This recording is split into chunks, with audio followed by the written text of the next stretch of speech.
Okay, we're live. So, we're going to talk about some really interesting stuff today with Dr. Judy. As usual, it's exciting. I've already got someone here saying so many. It's something we sort of grew up with, and older years. But so it was, okay, let's see what she looks like now and what's happening. I want to ignore the Megyn Kelly person, but I was looking at it when this is weird. Man, does she look old? Look at that gray hair. It doesn't look colored or anything. And look at all those pores on her skin and wrinkled forehead. And then I look at the Megyn Kelly thing. I started noticing there was a difference in how they showed it. Mm-hmm. They show her closer. If you look at, the top of her hair is at the top of the image, and then just her shoulders are at the bottom of the image. So you can see that size. When they show Megyn Kelly close up, you see under the armpits. I mean, you see down to that height, Mm-hmm. or even a little bit lower than that. So her head is smaller, like they're a little bit further back, and you don't see any pores.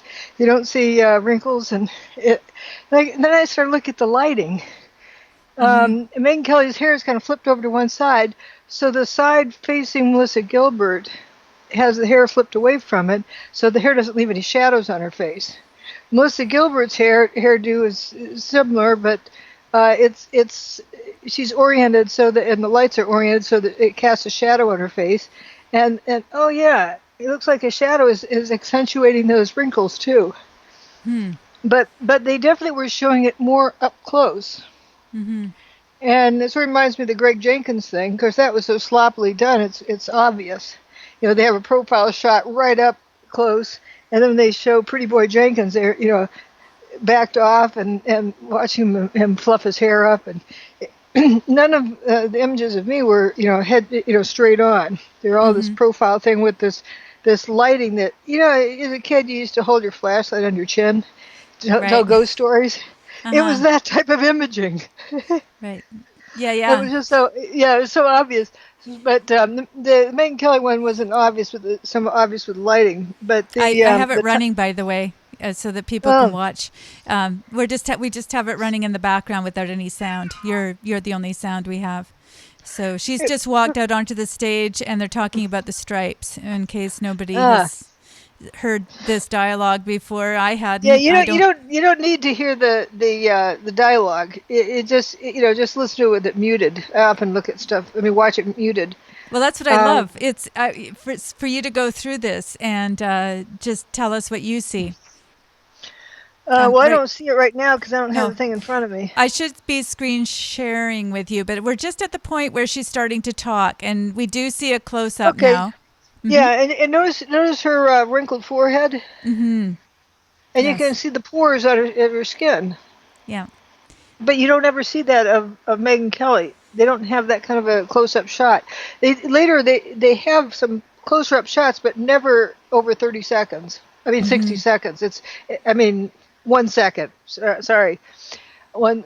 Just 1/60th of a minute. One Mm-hmm. second. That's so not close enough to study her. But with Melissa Gilbert, they have it close up for a long period of time. And you start studying the pores. Can I just ask you to explain to somebody? I think people may have come in later, or they may have missed the very beginning. People are looking for the context of this, so I think it's useful to let people know what we Um, were chatting about earlier. Oh, it's just that depending on how lighting is and how imaging is, it can really change your perception of the conversation. It's a subliminal thing. Like, even though you're not thinking of it consciously, maybe subconsciously say, wow, what an old bag. Hasn't Mm-hmm. she taken care of herself? Compared to Megyn Kelly, she looks like this old lady.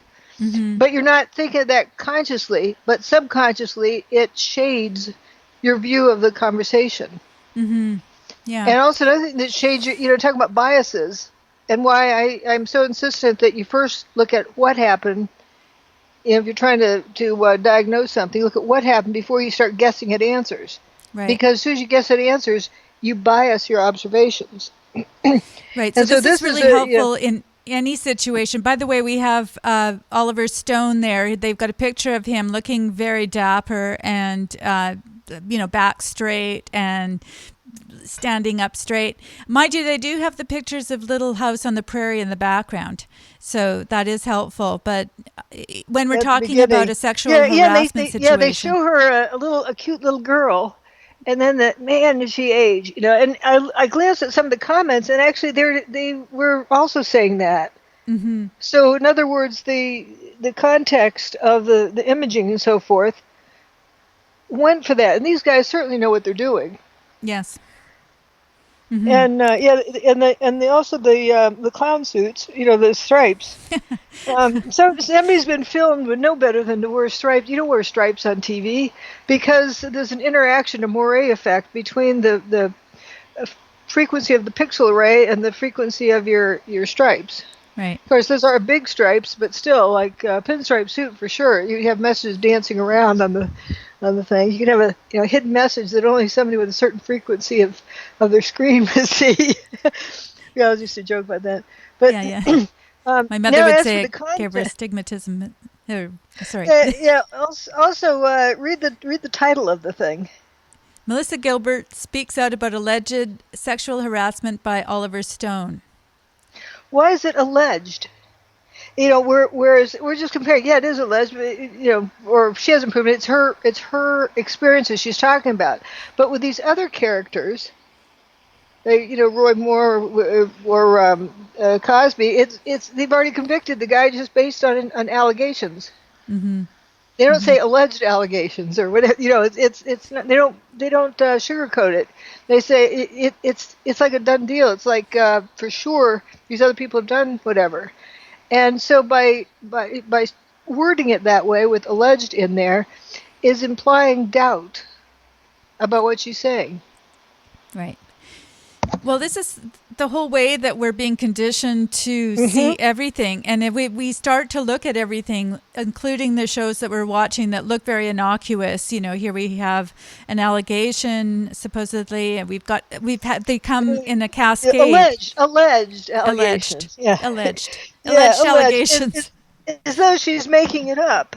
Yeah. That's what it's implying. Why can't they say Melissa Gilbert discusses her discusses her experience in Hollywood? Mm-hmm. Yeah. Or whatever they're going to say. Why do they have to be a judge and jury with that statement? That isn't what the show's about. Right. Even later on in that little clip, talk about what she's doing now in this some stage event that she's working on. Which is where we are. Mm-hmm. That's where it is right now. And so it's not about Oliver Stone the whole way through. So that's a slanted title. That's like a clickbait. Mm-hmm. Yeah. Well, anything harassment is going to get you some viewers these days, I suppose. Although at a certain point, don't we have a little bit of saturation on this?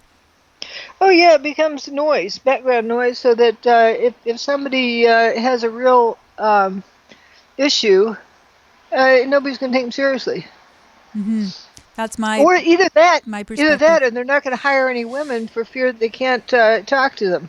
Mm-hmm. They need to have 10 people in the room observing them before, in case one turns on them or whatever. Things get made up.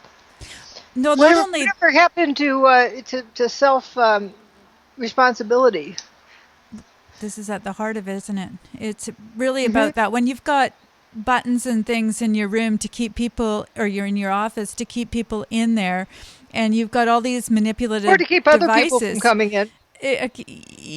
Whatever it is that you've got to control the other person means that you are actually not in control of yourself. You're not taking personal responsibility whatsoever. Well, so I know you're talking about the allegations about Matt Lauer, but it's or whoever that was with the button deal.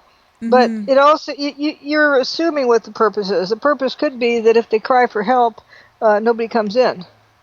You don't know what it's for, whether it's to keep them there or to keep other people out. But it's a strange. You can just say it's an unusual gimmick. And I understand the only reason for installing something like that is somebody gave the example of a convenience store, so that you can lock in the perpetrator. The cashier is behind a bulletproof shield. Yes. But the guy is stealing something, and you lock the door, so he's locked in until the police get there. Mm-hmm. Keeps him from leaving. But Right. but there could be a lot of different reasons. But why are we hearing about all of this? Why is this the end time to hear about this? And the NBC thing, whether or not it's true or whatnot, that if it's been going on for X number of years, why was it allowed until now? Mm-hmm. That's the next big question. Well, I think that there's a lot of reasons, and I think it's a distraction. I know that these are real things. I know that all the stuff that's been covered up is real, but it's very orchestrated, and it's something when you're watching other things unfolding, like the Uranium One issue. I just wonder if the Clintons are behind all of this. I know that she had it in for Matt Yep, Lauer, that's for sure. yep, and yeah, because he asked too many direct questions Oh yeah, back when. she said backstage. Apparently, I wasn't there, but the news was that she said she wanted him fired. So And I'm the, not. and the other people didn't like him because of that. He just had enough income that he could shut people up. Mm-hmm. Mm-hmm. But there's a comment somebody made on one of the pages somewhere, and I thought was excellent. All right, we're gonna go back on. I'm sorry about that, you guys. I'm being very. Um, I'm one step behind today. I've had a lot to do. So anyway, we were Yeah, talking. I've got another example of the same kind of thing. I was the first person to do any official filings on 9/11 stuff. Mm-hmm. I filed a request for correction to NIST saying that they have some errors in their report. Mm-hmm. Namely, it says how they're mandated by Congress to determine how and why the towers collapsed, yet they didn't even prove it collapsed. They Yeah. just read a hypothetical possible scenario on the computer, or somebody did, and then they listed a whole lot of other irrelevant data and just stuff, but they didn't take that stuff into consideration. It was just this distraction thing. Anyway, I have I filed this request for correction NIST, and it was 43 pages long, with lots of color photos, and there was a press release about that. Mm-hmm. Well, what do you do to keep from losing the truthers if you're in charge of the truthers? You have to find something to distract them with. Yeah. Yeah. Sorry. That's when Speaking of Jones immediately distracted, comes. I'm just a Yeah. little bit So immediately, distracted here. Stephen Jones comes up with this thing that saying that they just have the newly released. He's just gotten this. Somebody just stopped by his office and gave him the blueprints to the building, and they've been trying to, making lots of noise about blueprints to the building. And actually, that's why Gage did this "Blueprints for Truth" as his tagline. But they still don't have the blueprints. And that was over 10 years ago. Amazing, eh? But that was the distraction to distract people away from the fact that I was filing legal documents and they Right. weren't. Mm-hmm.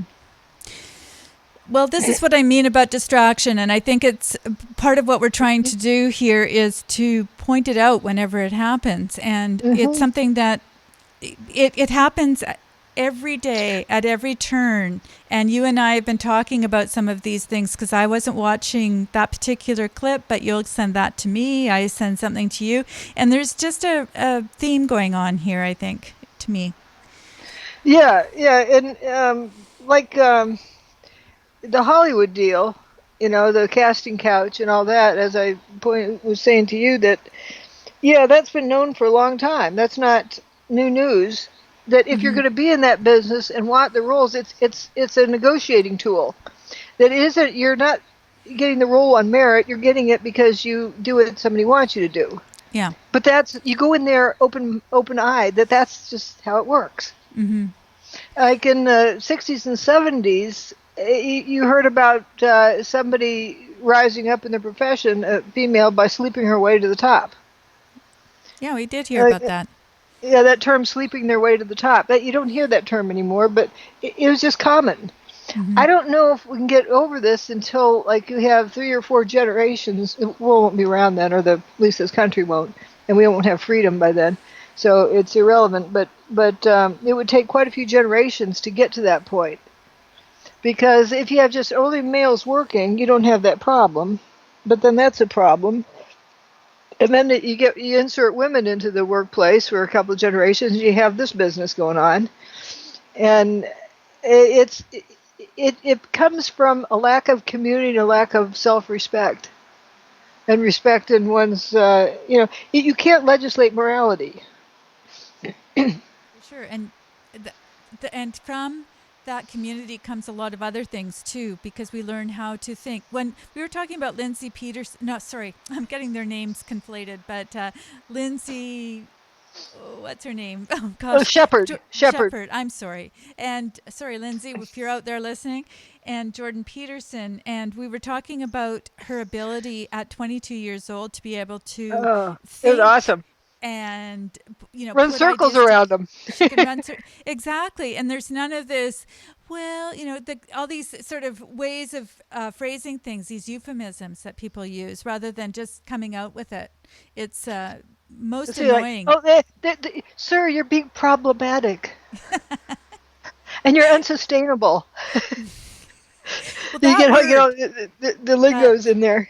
that unsustainable, and I was also looking at the word triggered because it comes Oh yeah, from. that's a good one too. Yeah, it's come out of psychology and sort of the recent past, let's say 40 years. It's not an old Oh yeah. word. Same with problematic. I looked that one up earlier today because that one really gets to me. I don't remember using it, and it actually it has in the Urban Dictionary. It has the meaning for it. It's for when essentially someone wants to call you names, but they have no evidence. Yeah, they want to call you a racist, homophobe, sexist, whatever, but they don't have any evidence on it, and that's too obvious. So they say you're problematic. So you don't have to have any evidence. Oh, the number of euphemisms in that audio is amazing because this time last week I hadn't heard the whole thing, but then I went back and listened to it. And of course, she's been on all sorts of different shows, and she and Jordan Peterson were on a show together too.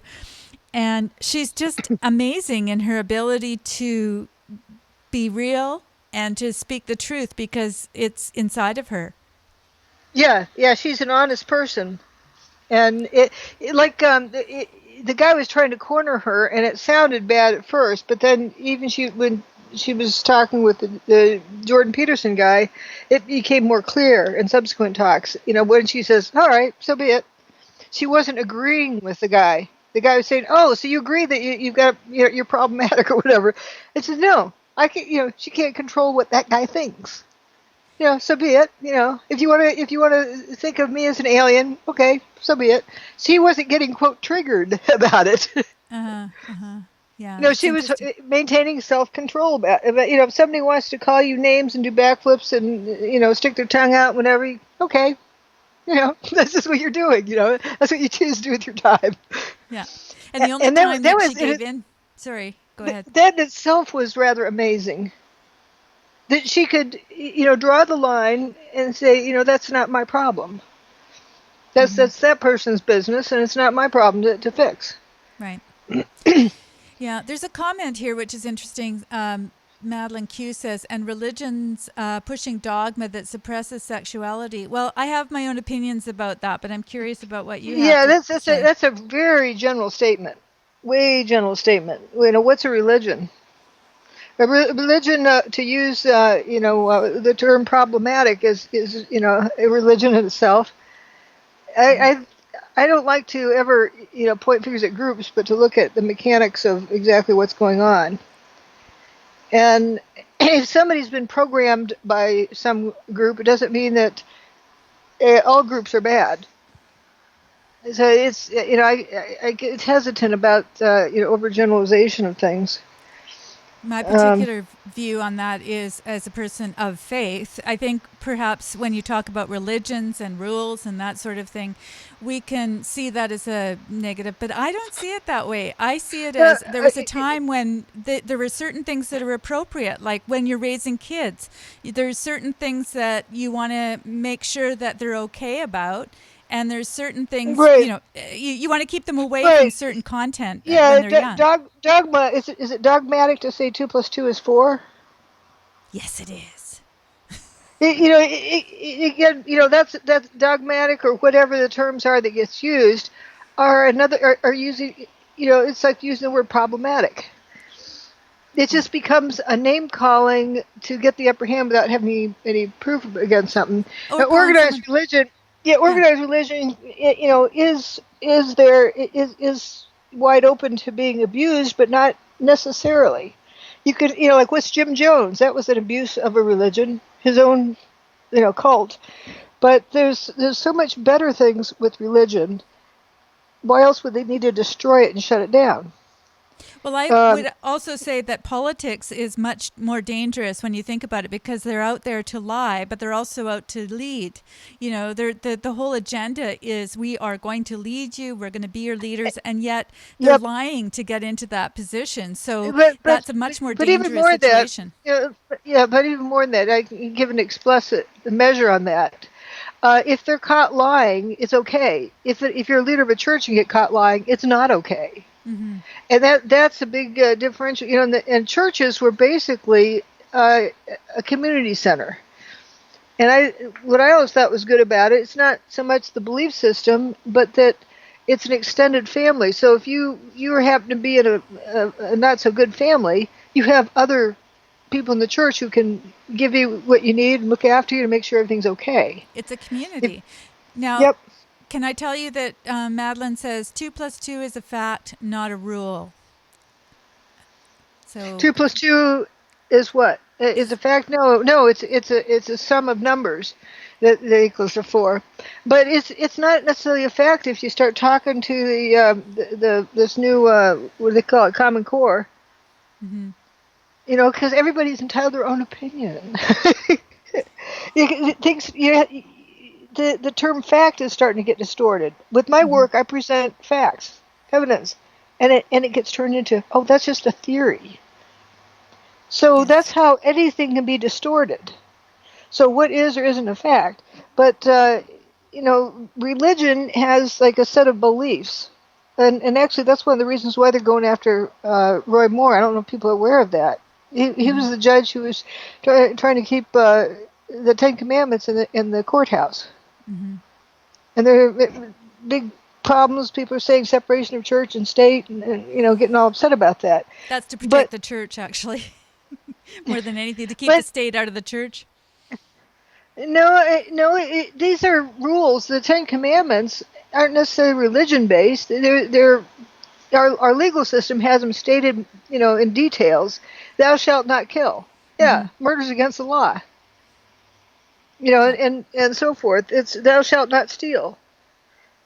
What's wrong with having that in the courthouse? Well, but they're good rules to live by. I guess that's why they're after Jordan Peterson. At first, this time last week, I hadn't seen much. I just heard the trash about him, so I went in there biased. Who is this guy? Is he like Alex Jones? That, oh, don't listen to him, don't listen to him. And I started looking he has this new book out, 12 Rules to Live By or something like that. It's not this first rule, but it's the first one they talk about in that film clip. It was speaking from my heart. You know what my big statement is? Always tell the truth. Right. and that's what he was saying. I don't know which rule it was, but that was the first one he discussed. Always tell the truth. And those are, what's wrong with saying that? Why is he getting attacked for that? Because they don't want people speaking the truth. Yes. Well, everything's convoluted. Nothing can be straightforward. And so when we're talking about things like math or science, even that is becoming distorted. When people say things like 97% of scientists agree, well, what's the question? As you always say anyway about everything, what is the question? Because the answer is, okay, well, let's put out something controversial, climate change. If you say the answer is 27 or whatever. But I think I told you my uncle is one explained to me in the 60s what this 4 out of 5 doctors recommend, where that came from. He would receive a questionnaire, and if he didn't have time to fill it out and send it back, they took it as a positive response. So let's say 1 out of 5 doctors respond saying that, something's not true. It depends also on what your pool of quizzing people is. The head of the American Physics Society resigned because of those things. Mm-hmm. And the climate change business. No, he didn't agree with that at all. And who determines what the truth is just by arbitrary statements? and nothing is ever, firm. But if you come up with something that, like, okay, this causes cancer, and then 3 years later, oh, this doesn't cause cancer, it cures cancer, and then 3 more years later, it causes cancer. We've seen that. Mm-hmm. How about they come up with a study showing cigarette smoke cures cancer, so you can just smoke cigarettes, We'll just and then keep everybody waiting. jumps on boards with that, and Uh-huh. then a few years later they switch it. Mm-hmm. It's it depends on what the data actually shows, but my favorite one about this that I actually looked into is NutraSweet. If the rats died of the study, they were excluded from the results. They just took that data out. So Well, so it's all the inconvenient. rats lived. Inconvenient truth, as they would say. We don't want the inconvenient truths. We want to have the things that have been But then manufactured. people will then cite, oh, none of the rats died. Yeah, because the ones who died, they just removed that data from the study. So they had 10 rats they studied, but the other 1,000 died. So I don't know what the exact numbers were. what are we to Um, think about these studies? we I, need to insist on truth more.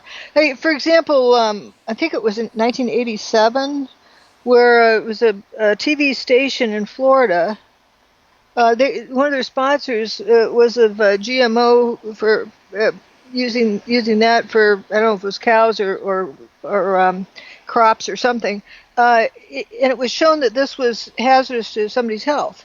And this mm-hmm. reporter was going to report on it. And they said, no, you can't do that because that company is one of our big sponsors. He says, you're asking me to lie. And then they wanted to report on that the results were that it's not harmful, and she's supposed to tell the people that it wasn't harmful. And she went ahead and was saying it was harmful, and they fired her.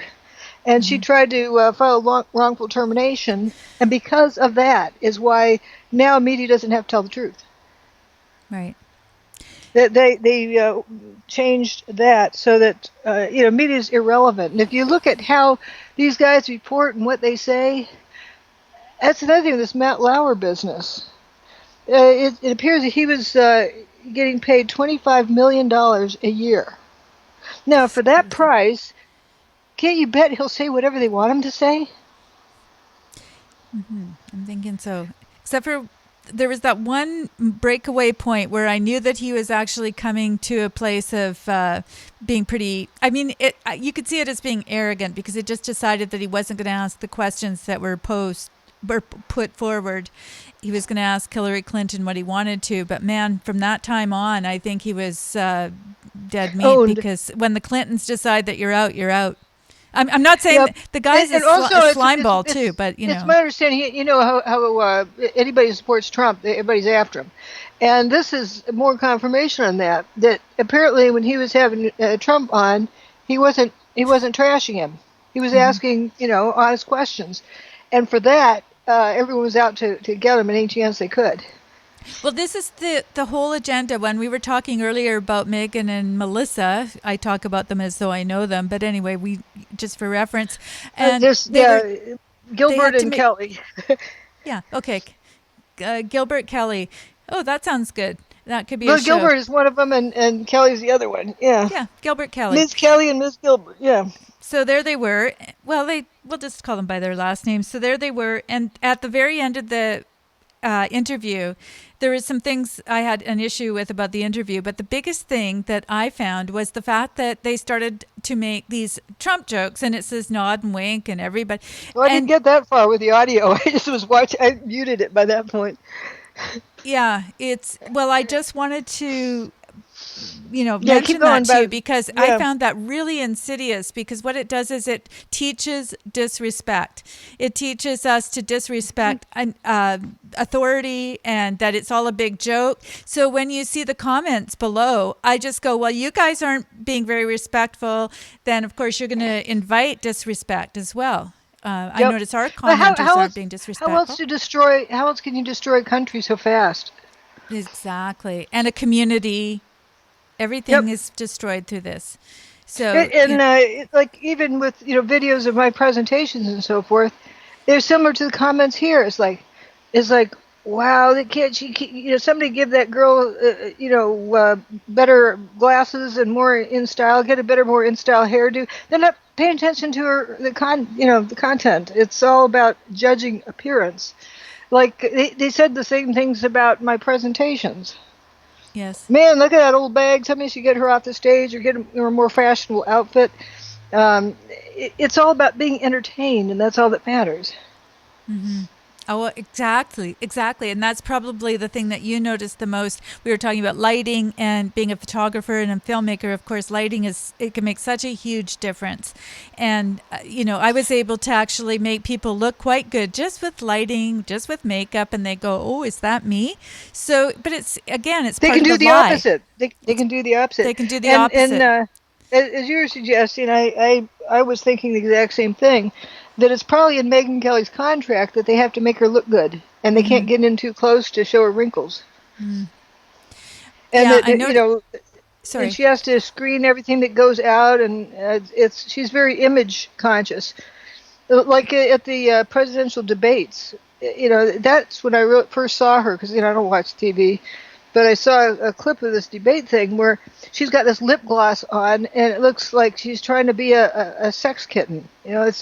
It's really trashy looking, and we're spaghetti strap dress. It's like, is this supposed to be a professional nowadays?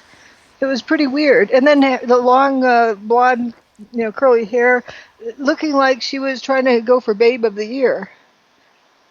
And I think we know that kind of thing distracts away from content.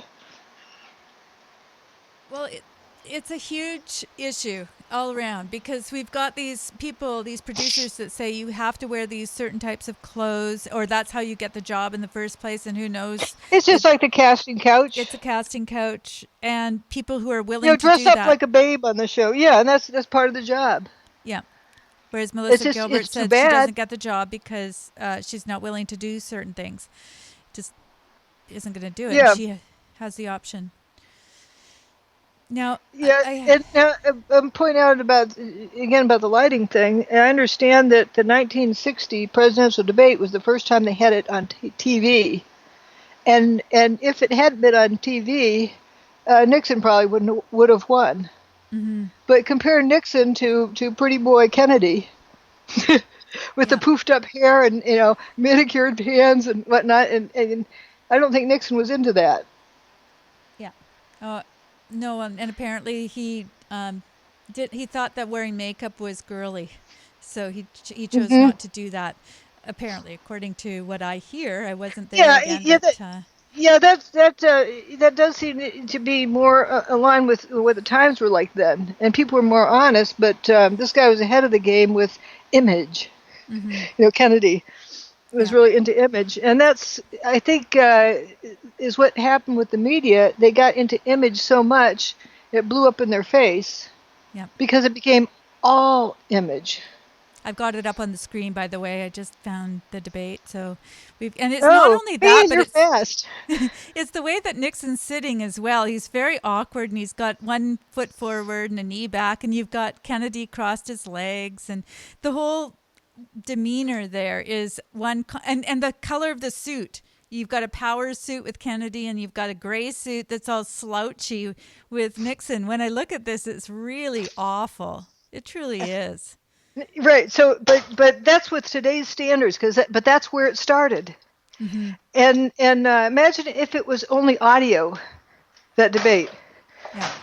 Oh, That would well, have. right now, as we're looking at it, yeah, oh no, I guess actually if we're looking at the video part, but yeah, you're saying if it was just audio, then they say Yeah, that go to the Nixon next won room and if they listen. listened to it on the radio. Right, right. And up until that election, it was always on radio. It wasn't televised. And Yeah. the image has become too important. And Well, I don't know how we can change that. Madeline says we've been trained to equate the aesthetically appealing with what is official or superior. And I think we have an indication of that right here with the Kennedy Nixon debate. Exactly. Now, I have a couple of And questions here. could Sorry, I add go one ahead. more thing? In Yeah, the oh, sure. progress of that is another thing that changed with the news. The news used to be sort of like a public service announcement, and the stations lost money on reporting the news, but that was just a public service. Hmm. You know what they did, but that all changed with the show 60 Minutes, Oh, that's because interesting. 60 I didn't know Minutes that. they learned that they could actually make money on the news. Hmm. Right. So that was where it was born, and then the TV news started turning into a 60 Minutes type thing, and they started, not really reporting the news, but entertaining, infotaining.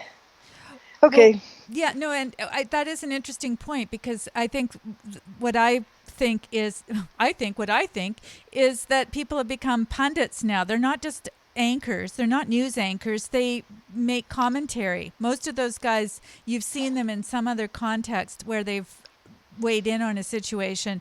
So you don't have this impassionate or impartial thing. You've got this very sort of divided narrative now, as well as the news that they choose to highlight. right, and they're valued for how well they can embellish things and make them sound alluring, and that's undoubtedly what Matt Lauer was hired for, because otherwise he wouldn't be such a highly paid guy. I think they Shill. said he was the highest paid, but I haven't investigated that fact. But if he is indeed the highest paid, he's still 25 million a year is still quite a bit. That he's not paid for researching. He's paid for running his mouth and how he looks interested in the interviewee, and how he looks like he really is understanding something or really knowing something. Well, It's this the kind of image. leads into one of the questions that somebody has about net neutrality, but I'm going to just say something because I am a pundit and this is our show, so we can do this. But I think it's really interesting because people are moving to YouTube. I guess people that For have put info, yeah. themselves forward because they do a lot of research. People want to be legitimized for those people that are doing well, like Stefan Molyneux, and people that are up there have done their research. They're out there. They're doing it on their own dime, and they're not getting millions of dollars. They're getting Well, they nothing. do get a They do it lot at, from for if they stay within certain bounds, they get the support from YouTube advertising, well, which can yeah, but add up to quite a bit. well, most of them are demonetized though. That's what's happening right They're now. demonetized if they speak the truth. So Exactly. if you stay within certain bounds, it's another way of controlling Well, you things. know that this our show is demonetized all the time. It's like last. It's not appropriate for all Yep, audiences. It says, and I just go, oh, exactly. this is insane. But so if you are speaking the truth, which a lot of those people that are getting the millions of people viewing are Or not. getting. But the point is that they are Oh, actually doing a lot of the work that Matt Lauer doesn't have to do, going out and doing the right. research. My point was because of online that YouTube, and they forced everybody onto just YouTube. There's no other choice. That the YouTube can control the content now that way. Because if you're not monetized, then you can't really afford to do all that much. If you're heavily monetized, you're supported. You can do whatever you want. I mean, I meant by how you allocate your time. You can spend all your time doing that, but you have to stay within their bounds. In other words, just like the mainstream network stuff. Which is why people are going to things like Patreon and they're taking donations as opposed to Yep, worrying about how they're going to get monetized. yep. Because if you're going to depend on being monetized, you can't say the truth. You have to say whatever it is that YouTube likes you to say.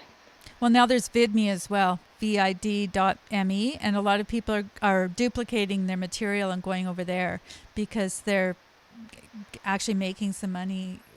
And the thing is that I find really strange. Matt Lauer can make $25 million. Nobody bats an eye. Oh yeah, the guy really works hard, and look at him. And How does he then work hard? I don't He doesn't know. I don't research. know. But people, Putting his makeup on himself or what? I don't know. I'm just saying this is what people say, and yet they'll say, Hmm. "Oh, this person's making money off of the YouTube channel," and I'm just thinking they're doing it full time.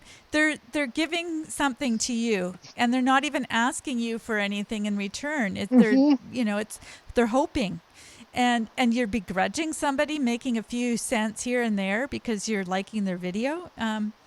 It's bizarre. It's a very strange People world. expect everything for free, but somebody's got to pay for it. It's just like the people who want free college. Okay, who's going to pay the professor? Hmm. Who's going to build the building? Good Who's going to pay question. the electric bill? How do you do free college? Somebody's got to pay. The big teat And in the sky. yeah, there's this free lunch business is it's brought up a generation of gimme gimme gimme, and they don't Hmm. understand why they have to work for their income. They should just And be paid for existing. I would actually say that I take responsibility as far as our generation is concerned. I won't lump you into how I feel about this, but I think that that was the beginning of things. That and I Yep. was part of that. We shouldn't have to work. We should be able to go back to the land and all the rest of it. That's great, except don't bring your clothes That's over what to a whole mommy's place generation to was. wash. You Yeah, know. that's what a whole generation was taught, and now we have those kids in their mid 20s who don't understand why they need to work for money. They think that it should come to them Mm-hmm. free, Mm-hmm. and they should just be able to sit on the internet or on the phone and talk all day and do whatever. They don't realize they didn't have paper routes either, or do babysitting. Well, a lot of the kids from the previous generation, I don't know what they're calling them, millennials, they didn't have to do it either because their parents were basically buying everything for them. There's a fellow that hasn't paid his rent close to where I live, and his dad's just kicked in. The guy's 40 and has a child, but he's had some mental problems or whatever. He's had a mental breakdown after his divorce, and dad comes in and starts paying for it. And I'm thinking, this is very weird. This is not something that we did a couple of generations ago. It But the was it dad was is older than me, and he's doing our this. He's parents.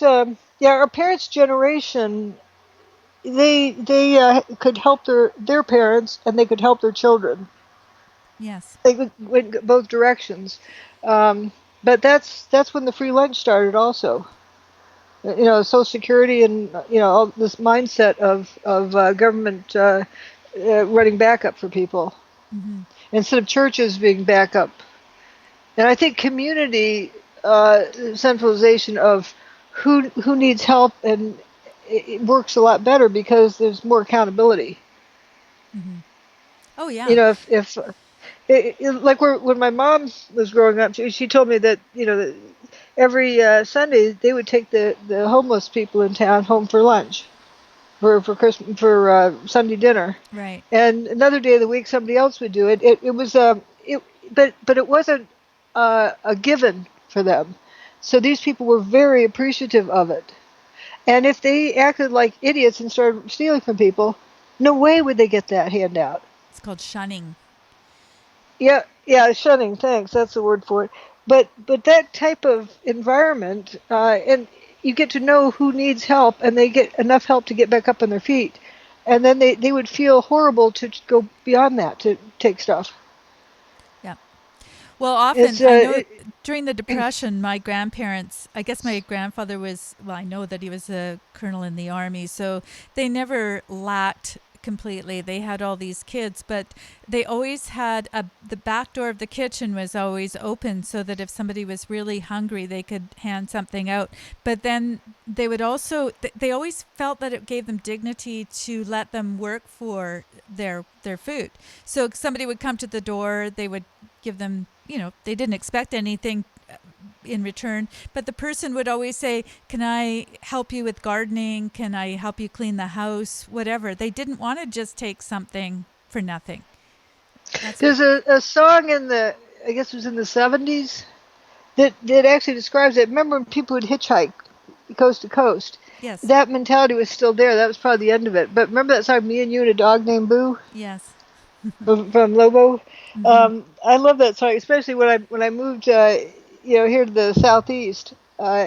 Yeah, I remember to this day the bright red Georgia clay, how it stuck to the tires after the summer rain. Yep, I know where that statement comes from now.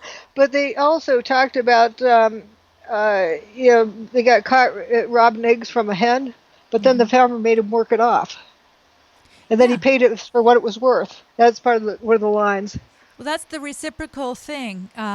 Yep. I had a person helping me today, and I've had a bit of a challenge this year, and it was amazing because all I needed to was to have some things put out of the rain and things that I couldn't quite manage.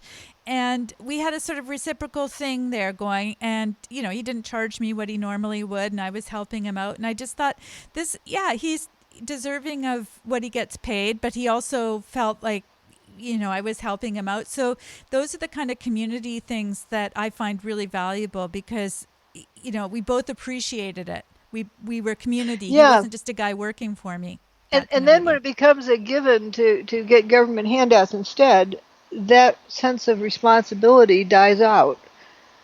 Yeah. And if you get your quote paycheck in the mail, or whatever, or on your debit card, or whatever for government handouts, you no longer feel a sense of responsibility. You feel like you've been paid for existing.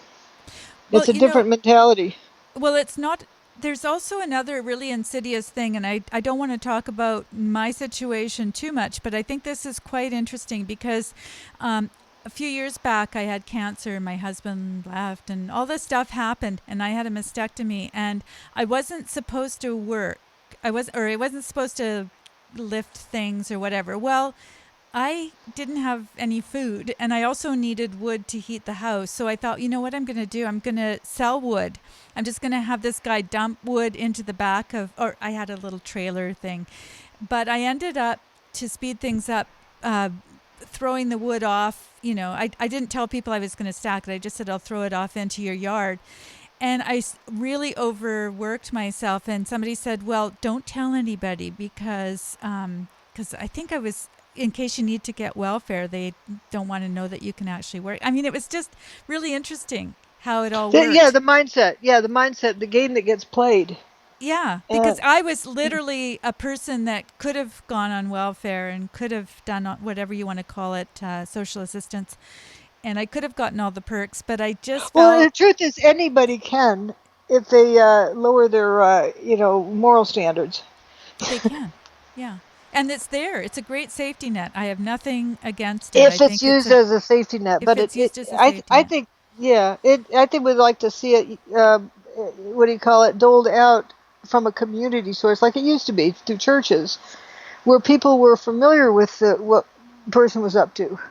And it's reciprocal because usually Yeah. if you're doing something like I've done that too where you make food, then you do an extra lasagna or something and you put it into the freezer and then that goes into the church's freezer and then they just give it out to people. And we've had those kind of programs, but usually what happens is people will come back and say again, can I cut the grass? Can I clean the bathrooms? Hmm. Can I do something? And that's the place where that's nurtured when it's a healthy community. Not just here, take it. um, Not an expectation, but there's sort of the person actually kicks in. And They maybe just in a way, if you talk about motive, the motive to behave well and be a good citizen is rewarded. If somebody's not a good person, somebody might not want to help them when they're in need. So they want to behave well and do things for others while they can, because if they need help, then other people want to help them. well, this brings me to a question about you because nobody asked you to look at everything on 9/11. Nobody asked you to write a book or to discover that there were some things happening, and nobody said that you were going to have this kind of backlash. And I'm not sure if you would have done it out of the goodness of your heart. Yeah, I did it because I saw it needed to be done. Remember, initially, it was so obvious to me, but the grown-ups were going to take care of it. That's their job. I got to do my job that I'm paid to do, teaching and research and so forth, and that's somebody else's job. And the grown-ups who are in charge of that will take care of it. Like when NIST was mandated to do this investigation that they didn't do. That's why I was very alert to what they were up to. Hmm. And like, wait a minute, it started bothering more and more. And then I got to thinking, whose job is it? Whose planet is this? It's ours. It's our job, each and every one of us. And just because other people aren't doing their job doesn't mean that I shouldn't do mine. Yeah. And I also felt like I was in a better position than my colleagues because they had a new family. Well, if I don't have a family to harass, I'm in a position more free to be honest and out there. I didn't go out publicly initially. I wrote a letter to Stephen Jones in confidentiality. Then he immediately put it up in one of his presentations and That's outed me. interesting. I didn't know about that. Can you tell us more about that? Yeah. And he. Oh, I did. I said he could. He asked if he could use my name. I said no. He put up that female professor at Clemson University in the Department of Mechanical Engineering. Well, I'm the only one. So he didn't expose my And she's name, wearing a but red shirt yeah, today. yeah, essentially did that. And right after that, people wrote to the dean, the department chair, and started writing to my colleagues. I mean, I read on an internet forum when I was running my house, uh, uh, the names of books my landlord had written, as well as his phone number and his address and location. That was my landlord that they were doing that with. So you're coming from all angles to harm me. But Stephen Jones exposed me and exposed my what do you call it, pseudonym I'd used. I believe they call it As doxing you. Yeah, and he also made the connection between me and Jane Doe that I posted under, because I posted the billiard ball thing on Democratic Underground. That was in 2005.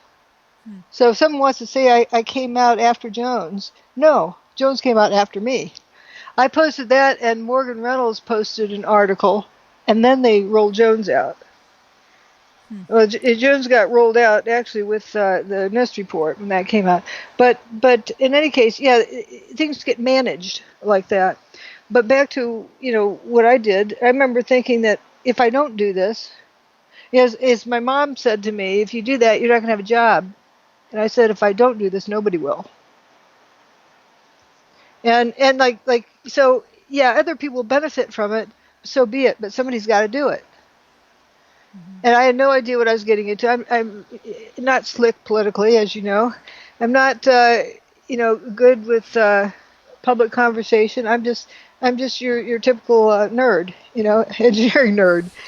But everybody has their strengths, and so I don't aim to be a slick babe. Now, if I was, then maybe people would be following me more. No, I probably wouldn't be alive. But because I was easy to trash. After all, look at the Greg Jenkins video. The lighting and all that was all profile images, and I didn't say anything on there that was wrong. And I was catching him each time he was trying to, because I'm low keyed. I don't punch back. I was trying to be as polite and non-rude as I could. Finally, it became sort of a joke when he kept turning anything I said. He wanted to talk about dustification, but he turned into vaporization. No, I'm not talking about vaporization. I'm talking about dustification. And then he'd take it into pulverization. No, we're talking about dustification. And you want to talk about that? That's a different issue. He would keep switching around, playing games because he couldn't win at anything. He kept changing the subject. And finally, I said, "Oh, so that subject doesn't work for you? You're going to change the subject." Mm-hmm. It was pretty. I was calling him on it, and right at that moment is when Fetzer came in. Fetzer had been hiding off, pretending he didn't know what was going on, and he came in and rolled up his sleeves and was going to go punch out Jenkins to save the damsel in distress. Only the damsel wasn't in distress. In other words, it didn't stay in the script.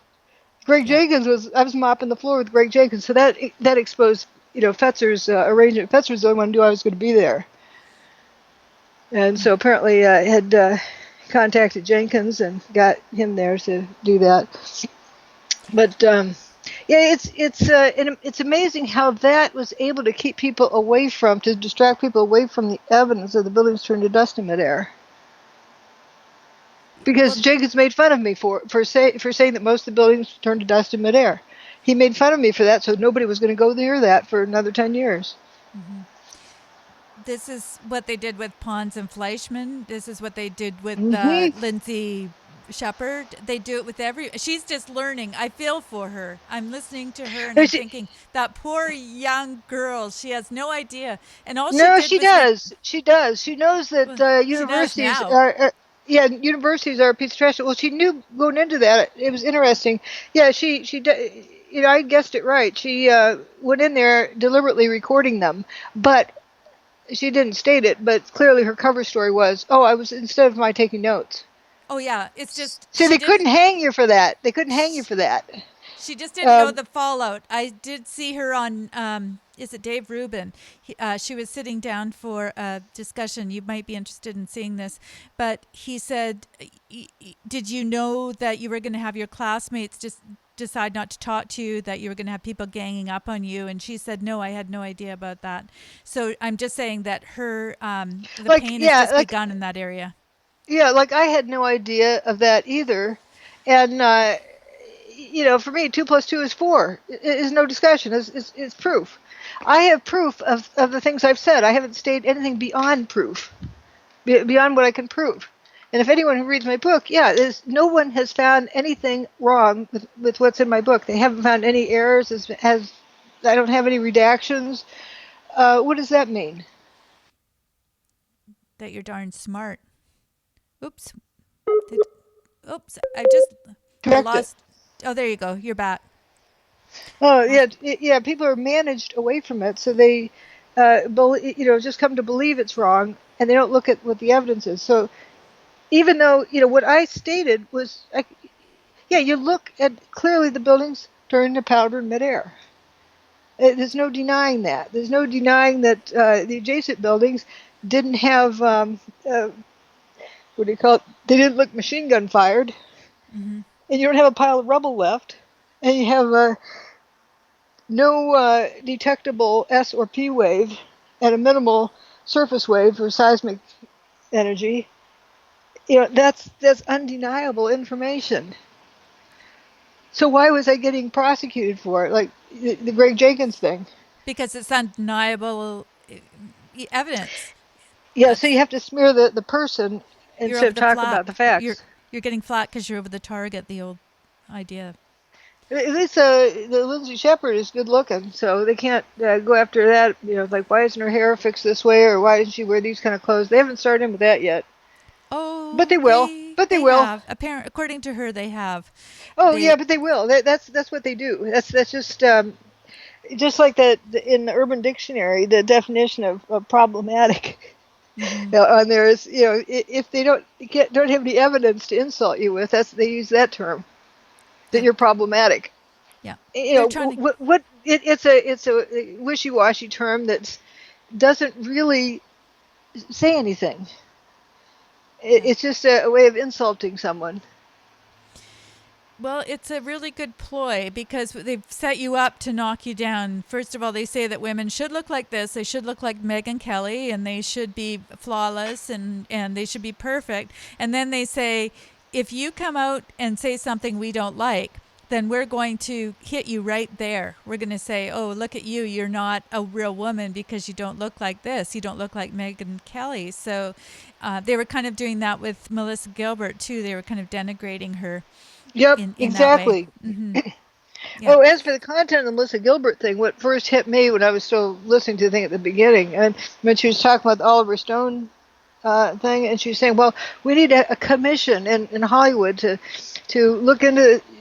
I think that's I had at that point. Now, I like Melissa Gilbert, but it's the mindset that we need to have a commission. We need more rules. We need more laws.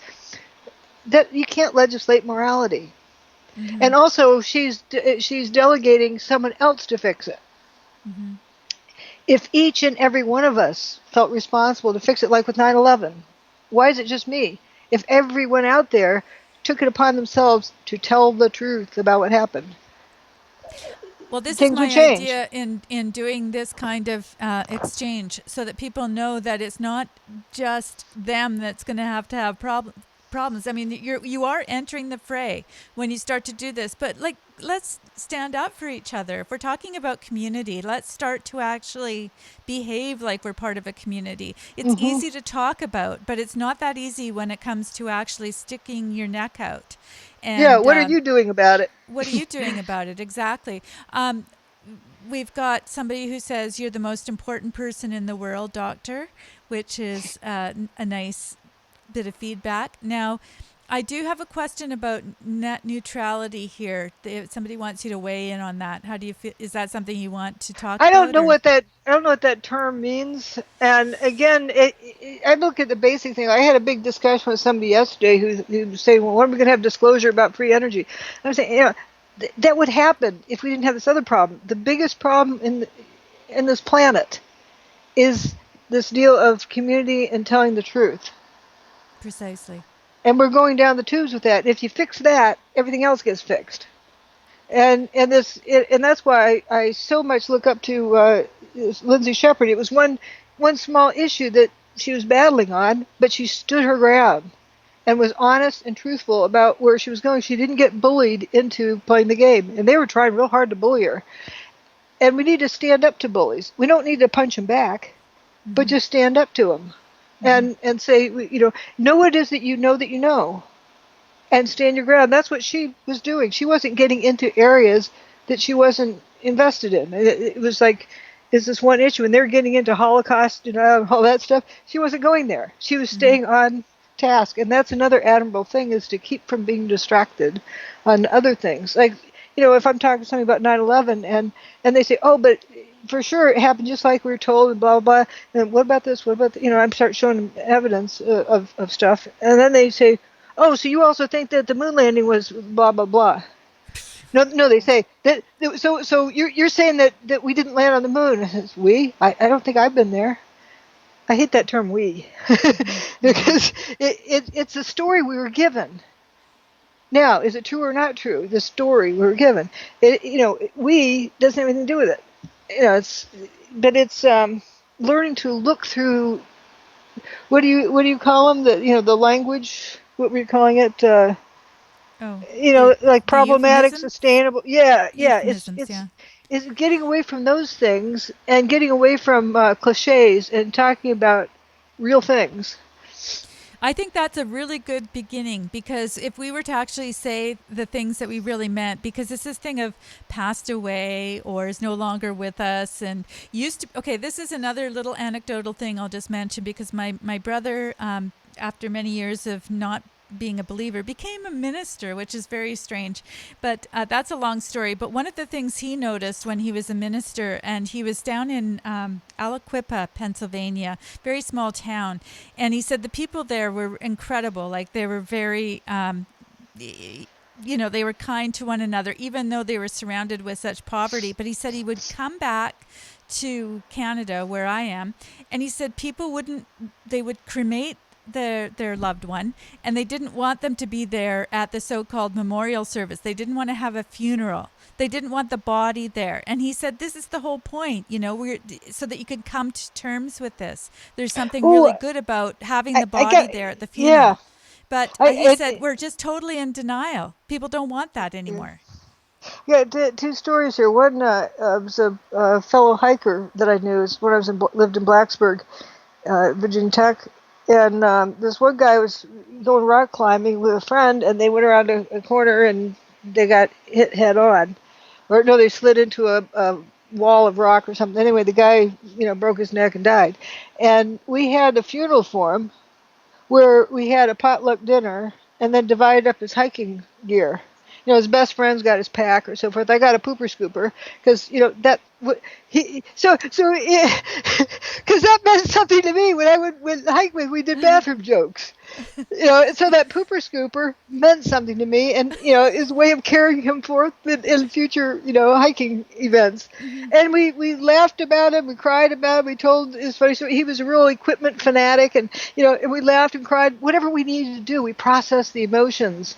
Yes. And that's, to me, seems like what it's all about. And the other story I have is about the guy who lived in my house before I did. he would plant corn, and the crows would come and dig up his seeds and eat the corn. Hmm. And he just had it with him. He tried all sorts of tricks, weaving string across the thing so they'd get tangled up. Nothing worked. So finally he killed one, and then he strung it up and hung it from a tree in the backyard. And the other crows came and they had a funeral for it. Huh. They all, like 100 crows or something, all attended. Huh. A whole Interesting. bunch of them. And for several hours they hung around, watching him, the dead body. And Uh-huh. then after that, they went away and didn't come back. Interesting. We can So learn a they had lot a from funeral. animals. Mm-hmm. Yeah, they had to say goodbye to their friend. They're very respectful. Mm-hmm. And yeah, so funerals, I think, are important, and I don't think it's important to behave a certain way. You behave however you need to behave. Mm-hmm. If you feel like crying, you feel like laughing, feel like whatever it is, you got to process it to make it real. Mm-hmm. Otherwise, you just go through the motions, and then you're still struggling with those emotions for several years. I'm talking about just a friend that you used to hang out with, kind of thing. Mm-hmm. A spouse, of course, that goes on for longer. Well, this is part of the 9/11 issue, is because people cannot process all of this information. There's so many things here. People died in these And they go through it buildings. superficially. And they go through it superficially like some people go through a funeral superficially. Mm-hmm. Mm-hmm. And instead of talking about what their real feelings are and dealing with it. Yeah. And instead, you're given this list of talking points just to spiel off. And if that doesn't make sense, too bad. You're not allowed to venture off to look at it. So if you start talking about it, then you're the culprit. You're the bad guy for Yep. bringing it up.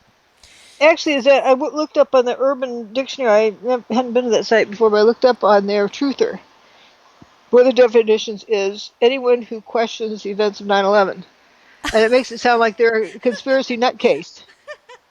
Sorry. To be Yeah, late for that. it's kind of like you've got off the deep end if you're questioning anything. So It really it's says that. That's yeah, hilarious.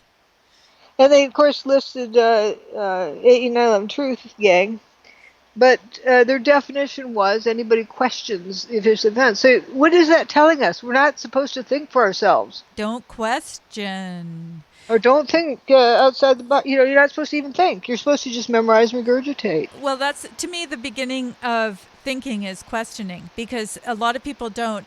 I would say to my kids, if they had a hard time socially, I'd just say, ask a question. You don't have to be the one to initiate a To answer it. conversation.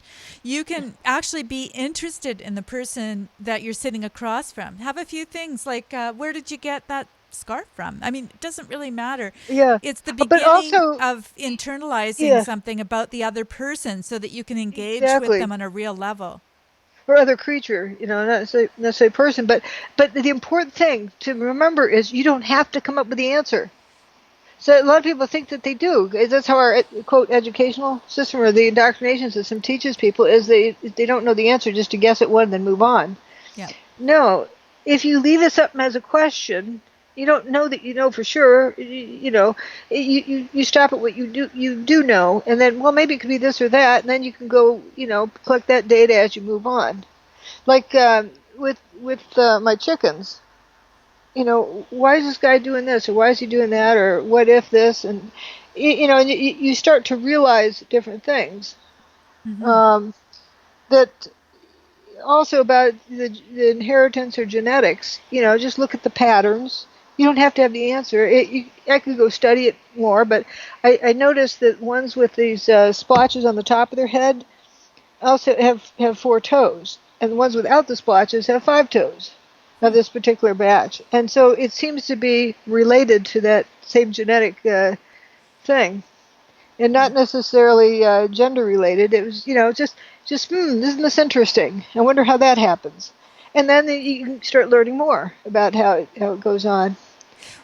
Well, there's this desire to jump to conclusions and feel like you have to figure out why they have the 4 toes and five Or toes. or if you But it's don't just that power of know, yeah. observation. It seems like the gene is connected with both events, but even if you don't know the answer, don't feel compelled to assume an answer. Right. That's really important. It's like if you don't know the answer to 2 plus 2 is whatever, don't just assume an answer and move on. Leave it open until you're ready to answer it. Mm-hmm. That was my big thing with 9/11. If you don't know what happened, keep looking at the evidence until you do. Because the But, evidence will speak to you and tell you what happened. And if you don't know what happened, listen to right. the evidence. There's a question about the Common Core math, and she says it's big on problem solving. So she's curious about what the evidence for your views are on the Common Core Reviews. math. I heard you wonder where it came from. I saw a hidden recording of a teaching session, and or a couple of different ones, and they were talking about this issue. Also, I saw a couple of presentations by someone who was speaking out about the dangers of the Common Core, and this change in how things are done. Remember when we hit junior high or high school, they started talking about new math. I don't know what that was, but I do. that was probably the beginning of the distortion rather than reading, writing, arithmetic. Remember the 3 R's: reading, writing, arithmetic. That was what my grandmother grew up on. And Mm-hmm. I think there's so much to be said by that. With that, just give somebody the basic tools. Or Mm-hmm. even better yet, a one-room schoolhouse. Mm-hmm. Because different people learn things at different rates, and they They can all help help each each other. other. Yeah. I think Yeah, that's and where that big helps them families learn come in. better. You know, when you've got a Yep. lot of kids like I do, I have 6 kids, and then you have the oldest teaching the next oldest. And it Hmm. just was one of those things that happened. And I remember with the new math what happened because I came from a different province and I moved to BC when I was very young, and they were doing quote unquote new math. And because I missed the first year to set it up and figure out what it is, I never caught on ever, and yet I did really really well before, and I just thought, what's the deal? And it's like whole language. It's another one where you can really screw up kids with whole language if you don't teach them phonics first. And this is all very old fashioned, but it works very well because if you're dyslexic like I was, if you are trying to do whole language, you're going to learn it the wrong way and you're never going to get it out of your head if you've done it wrong the first time. So there's a lot of things that are wrong about it, I think. Yeah, it's hard to unlearn stuff to Yes. relearn. It's easier to learn it right to begin with. But Yeah. like we're talking about Chatty Cathy dolls and that kind of learning, I think there's so much to be had by that. Figuring something out. Here's the pile of stuff. There's a pile of stuff. Go play with it, and figuring out. Pretty soon a kid has. The prince and the sheep and the whatever. He's he got a whole story going on. Yes. Can you And what's tell wrong with that? this? Can you just tell this person, because I think we talked about it on another show and they may not have heard it, how you taught in the classroom? I like the space There's a shuttle pile of stuff. idea, Yeah, but yeah. it's anything like that. Maybe you could just share just to help them understand where you're coming from. Well, in the strength of materials class, what I bring in show and tell items. That's my joking term for it. Physical objects like a rubber beam where you could see the deflection, and then we derive the equations that govern the deflection, and various, and then you have normal stress, which elongates it or shrinks it up. Poisson's ratio, where it pooches out if you squish it, and beam bending, cantilever beams, various things we went through the whole way through.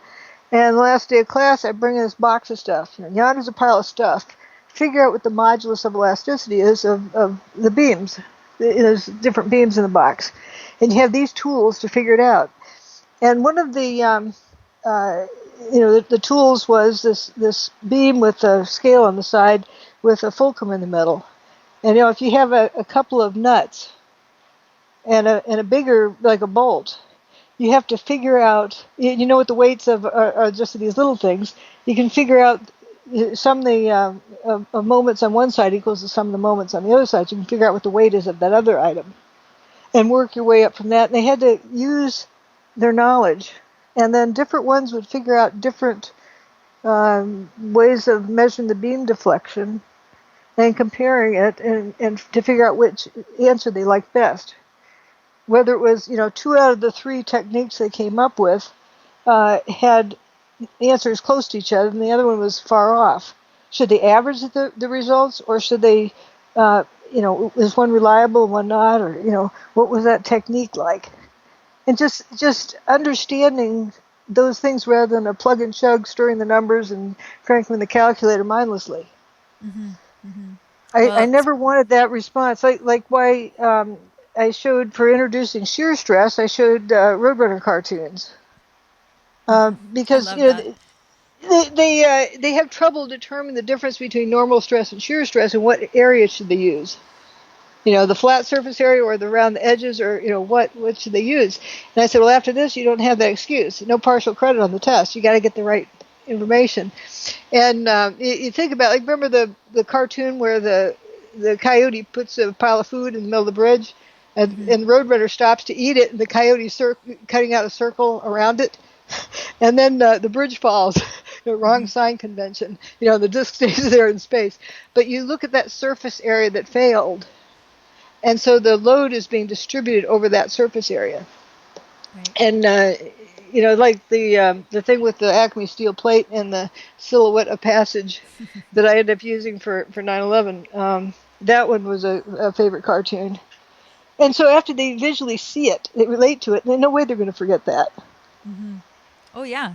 I think that's the big thing, is to get it somehow into people's brain by having that hands-on experience. I call brains on, hands-on, whatever you want to call it. Goes right inside of you. Yeah. And for statics class, that's just learning what forces are. Not stresses, not distributed over areas, but is what forces are. And I said, well, it all comes down to tug of wars and teeter-totters. And the second day of class, we have a tug of war. Different groups, and they measure the angle between. There's like 3 ropes, and they have a scale on one rope, and they need to calculate what the force is the other 2 are pulling. So they learn the force has a point of action and a line of direction and a magnitude. And there's no way they're going to forget that, because they were that force right there. And they were pulling in a particular direction at a particular stress level or effort level.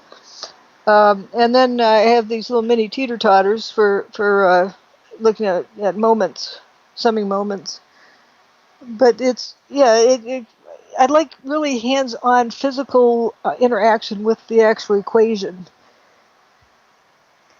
What I really hate is people who have these I call it the superscripts on the subscripts of superscripts with Greek letters, and just a snowball thing, but they can't draw a picture and show you how that equation applies to that picture. And there's a problem with that.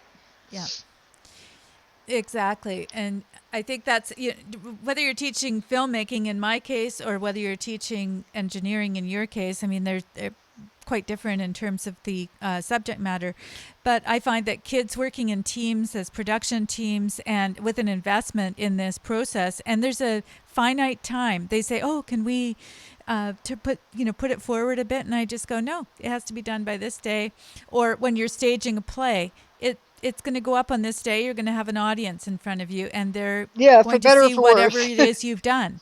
And it's not about staging a play or making a movie. It's about, here's how you work as a team, and here's how you put yourself on the line. This is you deciding what you want to have done. And you know how I used to discipline kids? I didn't have to do anything, really. I'd have 20 kids in my group, and I had a few ground rules, but I'd say, you don't have to do anything. You don't have to write. You don't have to do a storyboard. And I say, the great thing is I do the credits at the very end. And so people that do things, I put on the credits. And they go, well, do you mean if I write something, then I'll go on the credits? And it's amazing how that, when we see that our work is going to be valued. Also, the end product depends on everybody who's working on it. Yes. And the whole all your team gifts and talents. And I used to say, you get this kid that looks like an idiot who's sitting on the wall, chewing bubblegum and throwing spitwads, doing nothing, but then makes one comment that suddenly everybody comes together. That's valuable. It is. He's listening to everybody else and not interacting so much, but he's thinking, and then he makes a comment, and it's just as valuable because it's helped others see something else. Mm-hmm. And it's also about timing and knowing how to pace yourself with what setting goals of intermediate goals and whatnot. All that But stuff. Yeah. yeah, but at the end of each class period, I have I call it a group work problem. It's a problem in the workbook that it's you got the picture drawn there and the problem statement and all, but it's a blank sheet. It gets them used to looking at a blank sheet before they go home and start their homework. And it gives them the opportunity to give their newfound information a test drive. I let them work with each other or with themselves, or ask me questions, or ask some other kid a question. Whatever they need to fix, to feel secure about being able to do this problem, and It's to really give them brilliant. and to give them motivation, I'd say, okay, one of those problems is going to be on the next test. Mm-hmm. So that keeps them from leaving early. It gives them motivation to work on it. Yeah, it may change the numbers, but it'll be familiar. And Yeah. so they want to make sure they know how to work this problem. That's great. And your response to that is, yes, I love this example. That's how I teach. It's all in Mm-hmm. context, and they must determine the questions to ask. Because if they don't ask the right question, they won't solve the right problem. Yeah, if they run Exactly. out the door and go home, and then on Friday, and then on Sunday night they're trying to do their homework, and they look at this blank sheet and they have no idea where to start. Yeah, I totally You know, agree. it helps. It just helps them, get warmed up and rolling. Mm-hmm, mm-hmm. But Well, it's a lot of teaching doesn't go like that now. Now it's so much memorize, regurgitate, and I understand why, because it's easier on the teacher. The mm-hmm, teacher has to also do research, and the less time he spends on class, the more time he has to do his research and write grants and stuff like that. mm-hmm, And so it's no longer about teaching anymore. It's about time management. mm-hmm. I do have a question about 9/11. Buildings 1 and 2 cascaded from the top down, but when you see footage of Building 7, it appears more No, like no, a normal demolition, although it no, no, too is no. It justified. wasn't. Any It thoughts? Okay. wasn't. I Yeah, have. it wasn't from the top down. Okay. If you look carefully, and also, Building 7 used the same technique. It could have been that it was dustified more before it went poof because they had more time to work on it. But if you look at Building 2, remember the tipping top? It tipped at about the 2/3 point. Mm-hmm. It tipped over, and then it stopped tipping and just dustified. And then the rest of the building went away. So the top, tips over, then it kind of shrinks up into dust, and then the rest, goes down. If you think of that tipping top of Tower 2 as Building 7, it's the Hmm. same kind of thing. Hmm. That's a good way to put it. I hadn't even thought about that before. To me, when you look at all the footage and you see I guess the bubbling out, or the whatever you want to call it, it's all coming out of the windows, the dust. It's Yeah, the it's like it's frothing up. frothing from the inside and it's coming out the windows. And when you start looking at that closely, it really puts to That's an rest any awful of. lot of material. Yeah, Mm-hmm, it's an awful lot of material coming out. And when the building starts to do its final, going away, I won't say drop because the building itself didn't drop, but you look at it and you suddenly have, and there's a page in my book about it, showing, two frames of a video 1 second apart. And you can see a tremendous different amount of frothing coming out one to yes. the other. It's like suddenly every room and every floor is poofing out this dust. And how did that happen? The building had turned to dust internally, and there's just a shell left. Mm-hmm. And so the shell, during its demise, you have all this, emulsified dust, so to speak, in there. It just comes out every which way. Right.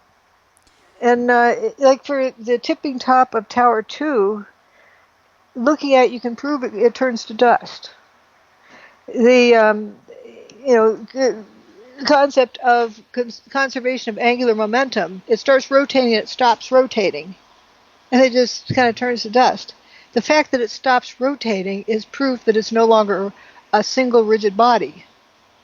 You have conservation of angular momentum if it suddenly turns into little particles, and each particle can keep rotating. So you still conserve angular momentum. Just the whole Easy thing for you isn't to tipping say. as a rigid body. But Well, you get what I'm saying? Instead of the whole thing tipping, each yeah, little speck in it is rotating. I So the sum totally of get all those that. little rotations is sums up into the what it was doing before, and so that is really strong evidence of the building turning to dust. The fact that it appears to be tipping and then stops tipping. There's a whole lot of other points about that, but yeah, the tipping top of Tower 2 is very much like Building 7. But you've probably heard so many times, for a reason, from Fetzer and Gage and everybody, like, oh, we got to focus on Tower 2, we got to, Building 2, Building 2, I mean, Building 3, 7. It's totally different, totally different. It's got to be bombs. You've heard it so many times that you're convinced it's true without looking at the evidence. Right. And if you look at some of the evidence, like that, not Barbara Crowley, but there's another one with a woman with a baby, and then the reporter, it's behind the woman with her baby. You see the building dropping down, and the reporter says, "Oh, be careful of your baby. The building's coming down." Doesn't want the baby breathing the dust, and the dust clouds rolling down the street, and the woman has no idea Mm-hmm. because there's no Right. thud on the ground. There's no thud. There's no explosions. There's people that say they hear explosions, but you're talking about the Scott tanks. There's all sorts of different Or even explanations for now, explosions what because, happens if you have a balloon in there? It goes pop. Um, or you put an egg in your microwave oven. mm-hmm. It's going to explode. That's not a bomb. If it Well, was a to bomb, it would be supersonic speed that shrapnel would be flying, and you'd have machine gun fire pockmarks all over the side of the adjacent buildings, and that didn't happen. mm-hmm. I was actually there in person looking at the side of the post office. It had a couple of dings on it, like from a pickup truck with a pole sticking out the back, backing into it, but just like one or two dings. It wasn't like it had been machine gun fired at all. Mm-hmm. There's just one or two little things where somebody hit it with a truck or something. But if Building 7, right across the street, had bombs in it, it would be throwing junk out there more than any other controlled demolition you've seen, because those have been prepared. And you should have seen, trashing up machine gun fire all over the side of it. Another thing about preparing the buildings, they take out everything that's not nailed down and everything that's nailed down and Right. anything they can, like windows. We know for sure those windows were still intact. And just that in itself, you'd have pieces of glass flying and decapitating people and slicing through things. Mm-hmm. That didn't Yeah, happen. you can't control demolition unless you control what's in the demolition Well, itself. And think they, of it a soda pop can sitting on the windowsill. It's going to be shooting out there at almost the speed of sound. mm-hmm. Like a bullet, and it's going to cause damage as well as anything else in the building, and that didn't happen. Actually, the debris didn't even fully cover the sidewalk on the other side of the street. By the post office, the sidewalk was still bare in places. How does that what's happen? What's helpful for me is to understand a little bit of what was happening in there when you describe it as a microwave oven, that it's actually happening from the inside out. And that, like Building 7 was sort of sitting there frothing for who knows how long. But it comes from the inside out, and it sort of is like a microwave. Things explode because of that It's mechanism just the that's final happening in there. stage. Clearly, I'm not the scientist here, but it helps for people like me to understand, to see that picture. The paper does not burn in a microwave oven. You can put paper in there and you can put a potato on top of it. The potato cooks, but the paper stays Right, intact. as Jesse Ventura got that, he said you put a piece of chicken on a paper plate, and the chicken cooks, but the paper plate doesn't. Well, when I understood that, when you started talking about the paper not burning, and I just, it's mind boggling if you want to find out why that is. Well, we have an example of it, even if it's not that particular technology per se. It's something akin to that, we can tell, Right. because we've got some of the same elements there as far as the evidence is concerned. And just like tornadoes, we've seen, what they've done. A tremendous amount of energy. It appears to have, like, where does that come from?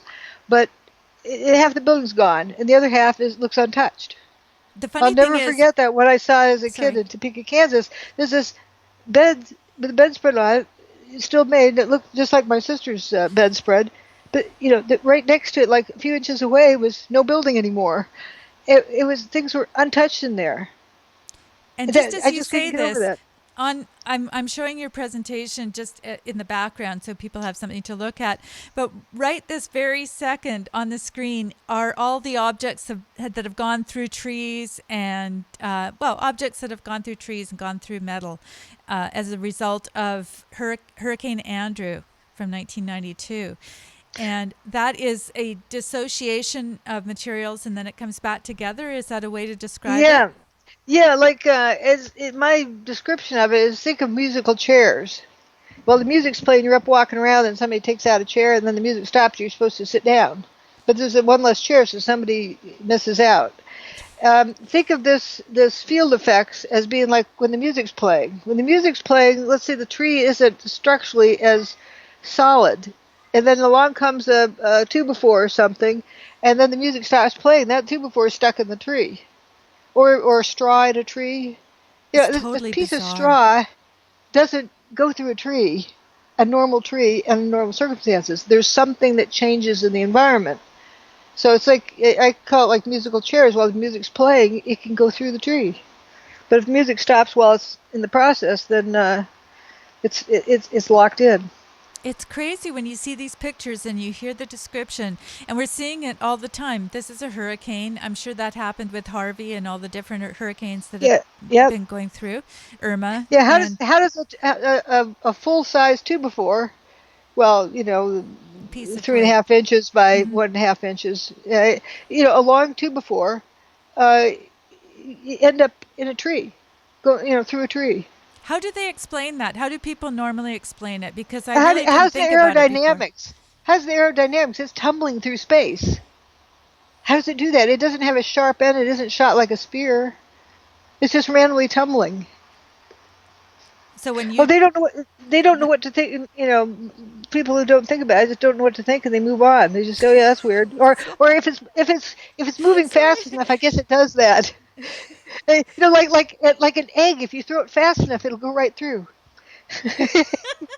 like buildings, Like, that's planes what and they say about the buildings. air. Yeah, planes and buildings. So if you throw an egg fast enough, Yeah, it'll go it'll go through. right through. I Yeah. don't know if you saw the teasing page on my website. I should give you the link for it. Kind of pretending we're talking with Wile E. Coyote, uh, Uh-huh. a roadrunner. He's about to hit a Jeep Cherokee or something. Good thing he remembered, what Greg Jenkins and so forth says, and then he knew just to floor it, so he'd go right through the truck.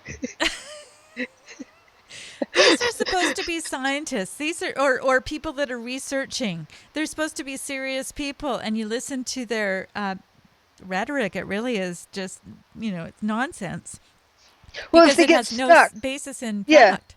If they get stuck, and this stuff they cannot explain with their conventional gimmickry. And notice when Stephen Jones went away. Oh yeah. Yeah, Mm-hmm. when my book and so forth came out, and when I filed the legal stuff, he just went away. Uh-huh. So, because there's no way, if somebody held a book and pointed to a page and said, "Why is this way?" He wouldn't be able to answer that. Yeah. And so Gage could say, "Well, I'm not an engineer; I'm an architect." So Gage uses that out. I don't want to bring something totally different into this, but it does remind me very much of what's happening with the Las Vegas situation. And I don't want to get into all of that, but I do find it quite interesting that the people who have questioned the narrative, just because they had cell phone footage, I mean, I'm fascinated by this because a lot of people were ushered into the theater there, the people that work there, and you never hear about any of this stuff. It was still happening at 1 o'clock in the Oh morning, yeah, even I though they think they say that. And I'm just thinking they're yeah. all dying. they're dying of all these hit and run accidents, and one woman's Well, 28, she dies in her bed. yeah, I And don't know so much what the facts of the thing are, but one thing I do know is you kind of like Building 7 is has collapsed before it has.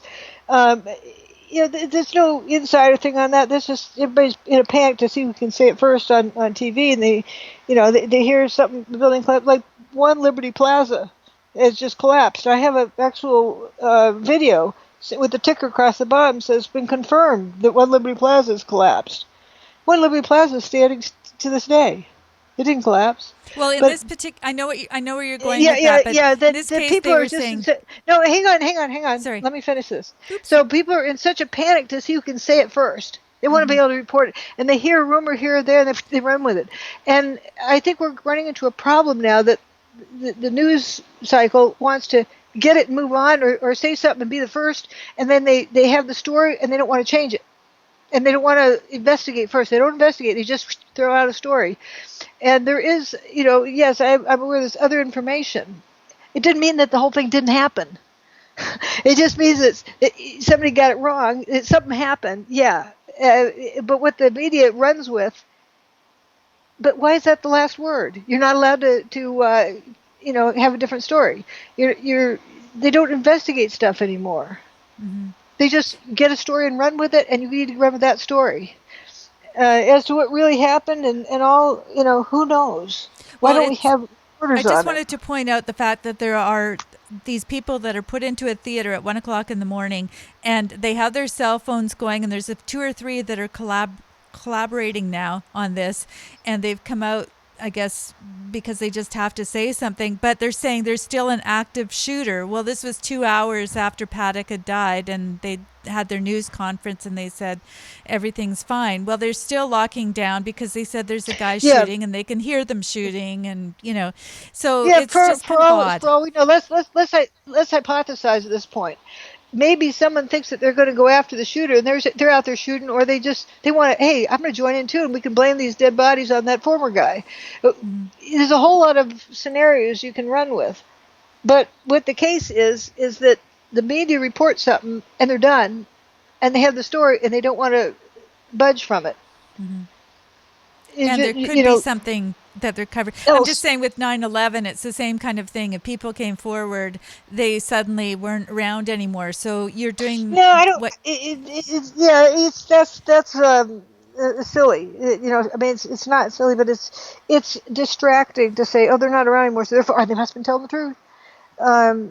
People die for a variety of reasons, but why is that certain things get, emphasized? What I'm saying, what I've said from the beginning, I'm not dead, so therefore what I'm saying is false. Mm-hmm. It's a strange reasoning ability or No, lack I'm not of logic. saying that. I think it's just interesting that you came what we out. can say is that's what I said about the fires in California. Right. Is that you need to investigate it first. You don't just boom put out a story and be done with it. Right. Whatever the story is, you investigate and collect evidence, and then figure it out.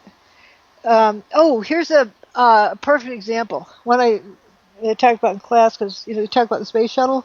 Mm-hmm. Right afterwards I put it on the test, and I would do updates with the class about the CAIB investigation, Columbia Accident Investigation Board, and would watch their meetings. I was fascinated. There's several of them that immediately kind of knew, like I did, what the deal was. And this one particular guy that I was like, he was sort of like there in my place, that type of feeling, like I could relate. He was an experimentalist and would set up things to test the ideas. But they did a very thorough job with all sorts. They had like a tree to investigate. This branch and that branch, and then it breaks off into this, and they aren't going to give up on that understanding until they have reason to close that line of thinking. It was excellent. It took them a while, but they were very thorough, and they did it. I loved watching those updates. And there was a woman, Sheila, I forgot her name. She's a physics professor, was into motion analysis, and she saw that there's this object. She got really fixated on this object, and it tumbled out of the shuttle when it turned over. It does when it gets in orbit, and then it started moving out of orbit and tumbling down. And by the way it tumbled and the rate it fell and its motion, she was studying that she knew the size and shape of it and weight of it. And she was fixated on that. It was cool. I mean, it was in a good way. She had it all figured out. And it turns out when they did the demo, they got a piece of wing off Atlantis, set it up. They only have one shot because they only have one wing that's undergone. It's basically the same age and undergone about the same number of flights. And they shoot the piece of foam at it, and it made the exact size hole. Not only that, inside the wing was a chunk of the wing that came out, and it matched the basic shape and mass that this woman had determined from the way the thing tumbled out of space. It tumbled out of orbit and gradually came down. But it was cool to see all these various aspects of it, and that's what a good investigation is like. You don't have it finished by the end of the 5 o'clock news on the day it happens.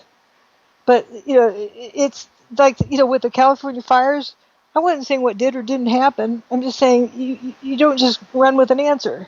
Oh, it had a white car parked in front of that house, and I know this other thing, 9/11 was a white car, so therefore they're exactly the same.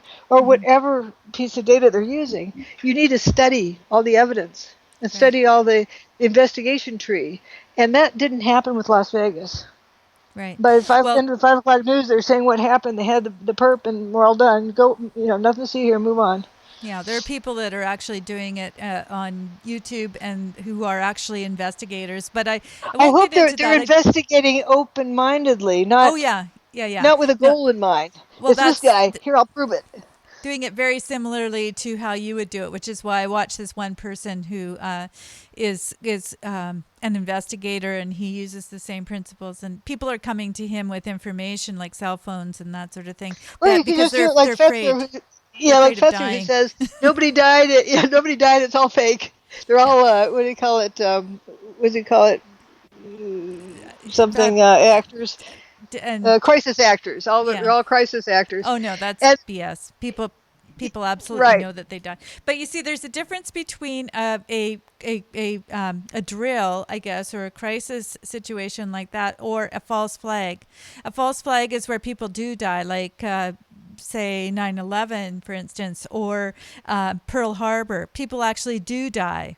And that's a false flag. The explanation may not have been, the right story, but not as advertised. There's another one that, of course, everyone jumped on. They've now let it go by the wayside. Is Boston marathon bombing thing? I did look into that, and I won't get into the details of it. But as for is it all fake? Are these all crisis actors, like what Fetzer promotes? And there's a very simple solution to that question. There's like 17 hospitals in the area, and they all took victims.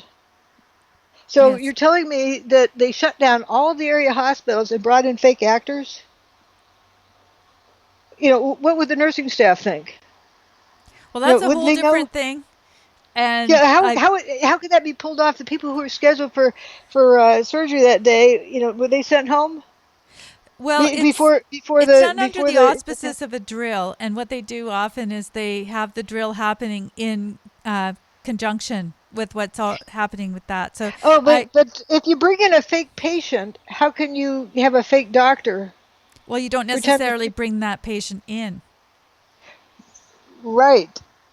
So if there's evidence of these people were sent to 17 different hospitals in the area. And they're in the hospital. There's pictures of them getting treated there, and there's doctors who treated them. How do you work around that? Oh, and if you shut down all the hospitals to have this fake movie scene thing, what happens if there's a real accident on the highway and you need to take somebody somewhere? Well, I do have some answers to that, but I don't think we should get too far down that road. But I think we should do it on another show because that's a good one. It's an assumption that was made that you can't, but it just is impossible to. You have a horrendous staff, and the regular staff who's there knows if they're there that day or not. And Yeah, there's nobody who's absent. The people still work at the hospitals. So that kind of thing. But just because you don't like one piece of data and you you want to don't throw make the it whole thing fit out. your story doesn't mean that everything's fake. Yeah, It means it's something you don't understand. totally agree. Yeah, Right. yep. And But that issue of everything's fake, nobody died. it's back to knowing what you know, and Yep. that's so dull and boring, but it's true. Now, somebody has a question. Can others file another case and cite your findings? Is that possible? What for 9/11? Yeah. My findings were in my case. No, no, they're just wondering because you can't file again, but they're wondering if a No, they person can't. or a group of people could file Nope. another case citing your findings. Nope. Nope. Why is that? You have to be the first one. That's one of the criteria of the QTAM case. You have to be the first one, and I was the first one. You can't be the second one, and it doesn't work. I don't understand that. It's a legal thing. I don't Yeah, yeah. quite Only get. the first person who you have to be the first person to file, and you have to show there was fraud. Those are the requirements to file the QTAM case. And I definitely was the first one. I was the only one, and and uh, You're the and first. we have NIST admitted in their letter to me that they didn't investigate what happened. So there's an admission of fraud right there. So, Maybe you it's should ask Hillary Clinton. She seems to know uh, everything that happened. and the in the Court of Appeals. Well, actually, the guy who hit the lower court when he dismissed it said he isn't going to hear a case about who shot JFK or what landed on the moon, and about bombs in the building. Well, Mike, that's how the truthers got in the way. But then the Court of Appeals actually looked at my stuff, but they said they had to ignore the law to dismiss the case. They acknowledged they were ignoring the law. And truthers didn't have a problem with that, of course. They didn't want my case to go forward. No, this lady Madeline wants to know, what if somebody just so happens to stumble upon the same evidence? Ooh. What if they just happen to They're not. stumble They're upon it? still not. They're not the first one. Just so you The can't. the What? requirement for the Ketam case, that is, suing for fraud. So you can't sue the government, but you can sue the contractors on the NIST report for defrauding the government and defrauding the American taxpayers. That's tax dollars. And so that's what I was filing it under. And the fact that these people knew better, that's why I showed that like ARA, Applied Research Associates, had a contract with the U.S. government at that time to know everything about any weapon of mass destruction that exists anywhere that's being developed or already exists. Mm-hmm. So they're paid to know who's doing what. Also, they were, on the site. They did the fake scenario of a collapse, the hypothetical collapse, computer model. They also are developers and manufacturers of energy weapons. So they not only know No they conflict there. yeah they not only know what technology it is, but from the other contract they know whose technology it is. Wouldn't it be nice to put them under oath? Oh, Um, yeah. discovery is such a So, fine thing, so isn't that, it? yeah, that's the closest anybody could possibly get, who's not one of the perpetrators, is to we know who knows, and we want to put them under oath. You can see why nobody wanted that case to go forward. Kind of. Um, yeah, and so if somebody says, "Oh, she's not doing anything," but I think, no, I got the closest of anybody. I'm not hypothesizing or speculating who done it, but I know whose job it is to know who did it. Mm-hmm. But the criteria for filing a KTM case, you have to show that you're the first, and that there was fraud. And I showed even to NIST in my request for correction. That's why I actually filed that. It was letting the government know that these guys were fraudulent. And so I'm going down the laundry list in there about what they did, like why ARA should have known, like SAIC from 9/12 onward was in charge of securing the site, so they knew where those dirt trucks were coming and going from, and how many loads of dirt were coming in, where they're going, and They were in charge of all that. Hmm. So it's and they also work in the area of psyops. And SAIC put the report together. Isn't that Yeah. interesting? Oh, it's so interesting. Yeah. No problem there. Isn't it funny how Yeah, that works? It's kind of like the Warren report. You got people that hated JFK, that were fired by JFK, that people that were in the CIA. but see, if our legal system worked, and if people or if people had supported my case, uh, they wouldn't be able to turn it down. And why was it that the truthers were derailed from supporting my case or looking at it? If we had 100 people out there in the street, or 1,000 people even, with signs and so forth, so it had to be on the news. They would have a hard time stating ignoring the law to dismiss the case. They acknowledged that the law applied to my case. Right. Fraud Enforcement Recovery Act, FERA, and but they decided they're going to ignore the law so they could dismiss the case. Now, why Yeah. didn't anybody care about that? Yeah. And Well, if they're going to ignore the law to dismiss the case, what's the point in initiating any other case? do you think that people knew about the case? Because I certainly didn't. That was in 2007? Well, see, that I submitted it in 2007, and you have to submit it under seal. It was in April 2007, and that was but I did the request for correction in February. It was after I submitted the request for correction that architects and engineers put up their website in April. Right. Sort of in response to this, like damage control.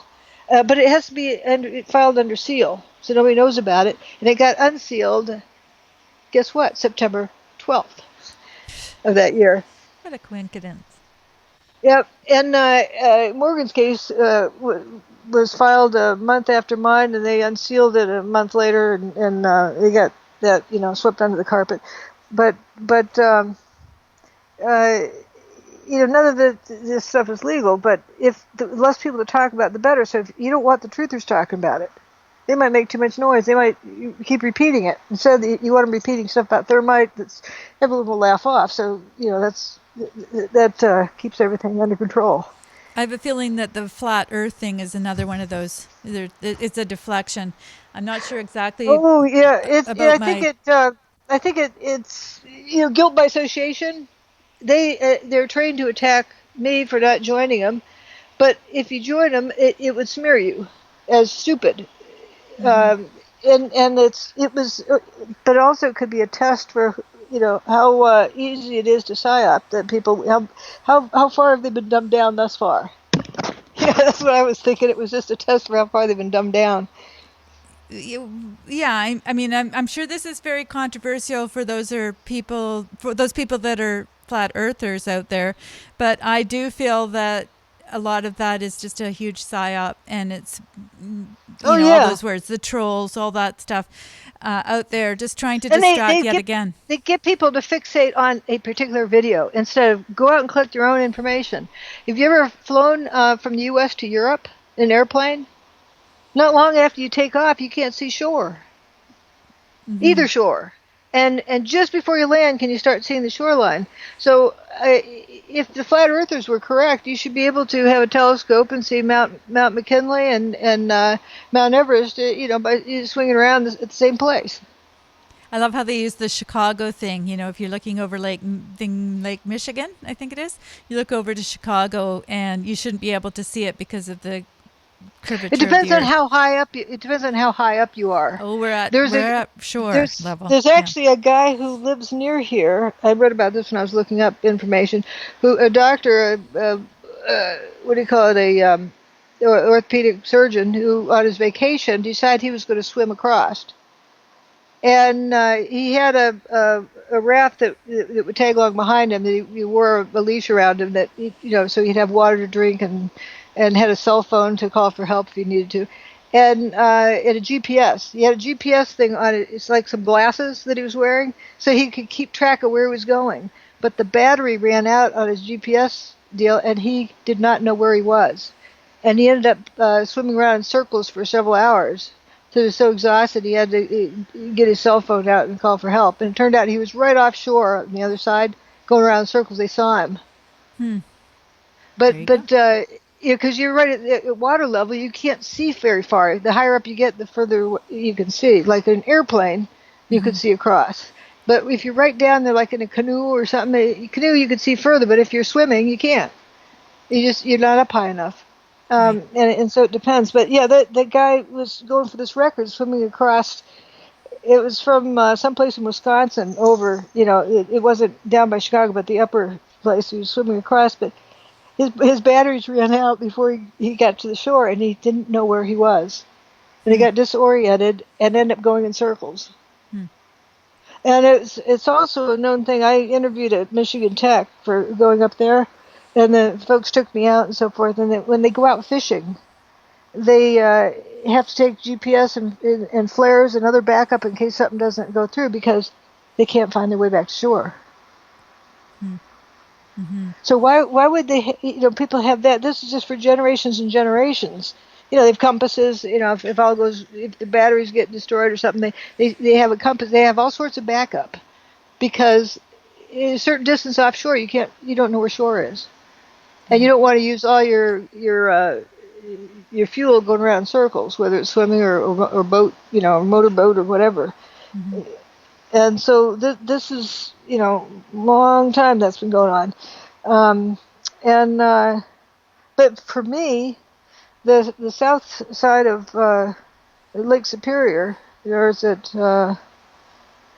I think it's Lake Superior. I forgot which lake it is now. The Painted Rocks National Park. There's some pictures you can get on YouTube. I mean, on what do you call it? Google Maps. You can't see the other side. Mm-hmm. And why is that? And there's all sorts of explanations. Oh, that the atmosphere warps the image. That's why you can't see. They have all sorts of excuses. But if the Earth is flat, that's another set of problems you have to solve first. Okay, where's gravity come from then? You have a big magnet under the planet. Also, I would love to know this past August 22nd with the total eclipse. How do they explain that? Is that a movie projector? Oh, some people How are do saying that. yeah. They're actually saying there are projections. I'm. It's way too big a thing to get in. It's like all the different things that we've touched on. You could have a Yeah, whole show about any but of these things. but what the important thing is, it's the solution can be had by every individual person if they're thinking. Mm-hmm. Go to a shoreline, watch a boat go away. Don't watch the videos on YouTube that are like this one that says, "See, the boat's still in sight." Well, it's going parallel to the shore. One of those was, it's got to be going away from you, not parallel to the shore. And but for me, you take an airplane ride from the U.S. to Europe, and on a sunny day, it's not cloud over, and you can see, but you don't know when you're going to get there until you're right there, until the plane's already descending. The plane's descending before you see ground. Days. Well, I think we're going to probably wind up because we're coming up to, I Mm-hmm. think, the 2 hour mark. And we Ah, do have somebody that's listening from Wales, which is kind of cool, listening from their oh, parents' place. fantastic! So shout out to AJ Moore in Wales. And I'm sure that all of the rest of you are from very interesting places too. It's just that they happened to mention where they were from. And they Wales. If said, they look east, why can't they see New York City? well, that's what made me think of it because we should be able to see each other and shake hands. Really, that's it. It's just because it's bad weather in Wales. It Uh-huh, uh-huh. But if you are responsible for your own thinking, you have your own understanding. But if you not stop and think for yourself, and then follow these YouTube videos and jump on board with this flat Earth business, that's why it identifies people easily. yeah. Oh, we got one little question here. Something Oh, about great. Geraldo Rivera has a tattoo in his left hand of a small spider. You can see it on the video of him discussing how he wishes if only a hurricane was on 9/11. Shameful. Okay, well, I don't think we're going to get into the spider tattoos today because that's just a little too esoteric. Yeah. Yeah, it's too. But we can all wonder. You can come up with your own theories about why, in 2010, 9 years after 9/11, he's making that statement out of the blue. He's Yeah. celebrating, Oh yeah. what do you call it? Reporting on hurricanes for 40 years, and then he says, "Oh, but one funny thing is, too bad there wasn't a hurricane on 9/11." Too bad, Yeah. eh? Too bad we didn't Wait, have Hurricane Aaron. Too bad. yeah. Well, we didn't know that we had Hurricane Aaron. Apparently, now let's see. There's this The flight attendant who took off from Boston that morning said that they never looked the other direction. They were flying to San Francisco, and so the plane banks and they're heading west. They didn't look behind them.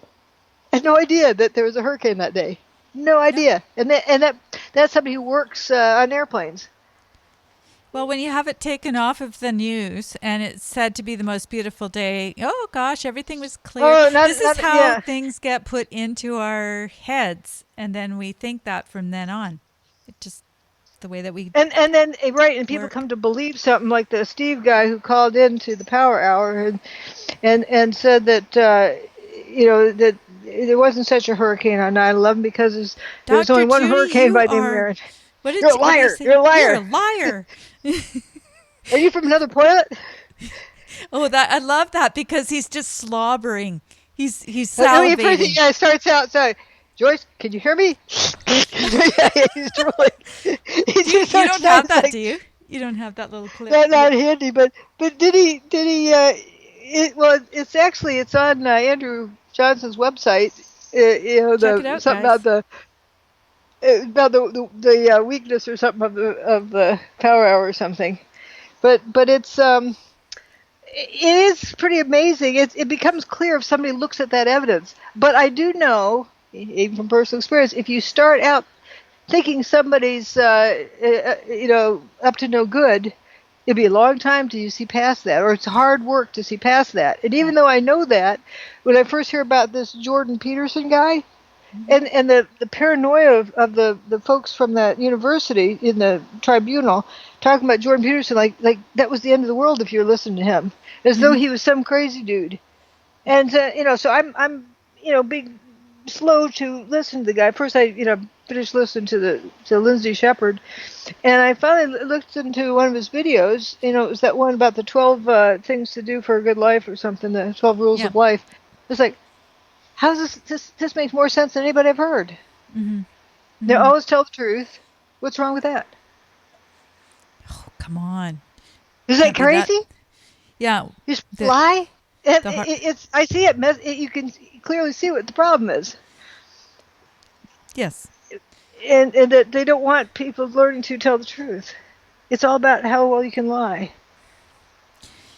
Well, that's been my thesis, and I'm sure I'm not the only person, but telling the truth is a very difficult thing. We've all lied, but it's whether we can actually learn from lying and go, how can we tell the truth? Like at that very moment where we're going, it would be a lot easier to lie right now.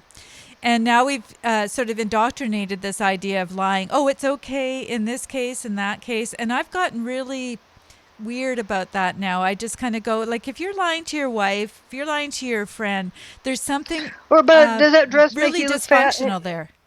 Yeah. Does my dress make me look fat? And yes, the husband. And you don't have to lie. You can just say something else and skirt around it. And she slowly kind of implicitly kind of understands that you're not lying about it. She doesn't get a lie back. Well, what I And would, then and that's a softer answer because those earrings are wonderful. It just doesn't answer that question. Yeah. He doesn't have to lie. and the other question is, or the other thing you can do is actually question the other person and say, are you comfortable in that dress? Does it feel good?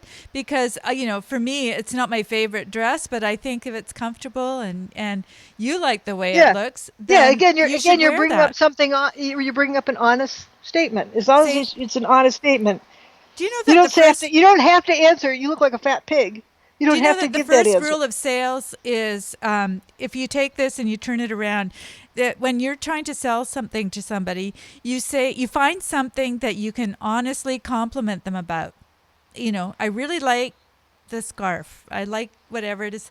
And you find something that you can say that is honest about them. And yeah, why don't we use it in our own relationships? I don't That people do this to the point that it becomes obvious, like like a college show. If they're going to trash the what do you call it, the host, they call in and say, I like this, but the butt's coming. Then they dump on them. They dump on them. They start out like, why don't they just get to the point? So, yeah, this is so good and that's good, because it seems to be the politically correct way to insult people, is to start out with the good and then switch. Well, you know what I've learned and what I tell people when they come to but, I say, so that negates everything that you just said. As soon as you say but, like, let's just start here. Start your sentence here because I just want to hear what you really think. And da da da da. But I don't believe anything you just said now because I want to Right, hear what the real. right. But I think the basic problem comes down to, does our culture value honesty and truth anymore? Well, we're. Think about why you have the right to remain silent.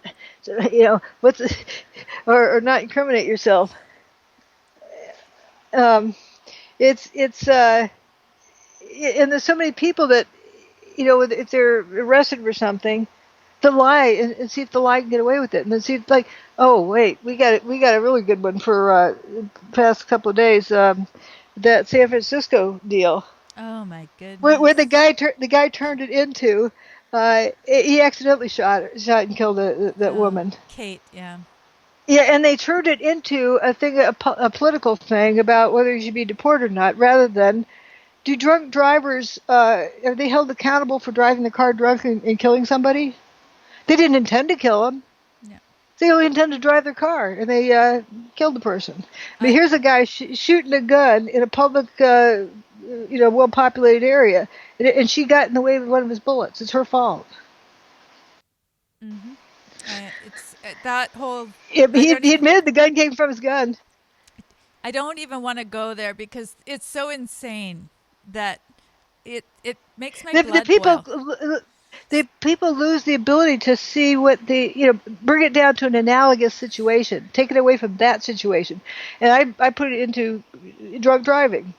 That's why you get jail time for drunk driving, because you know that you're drunk when you get behind the wheel.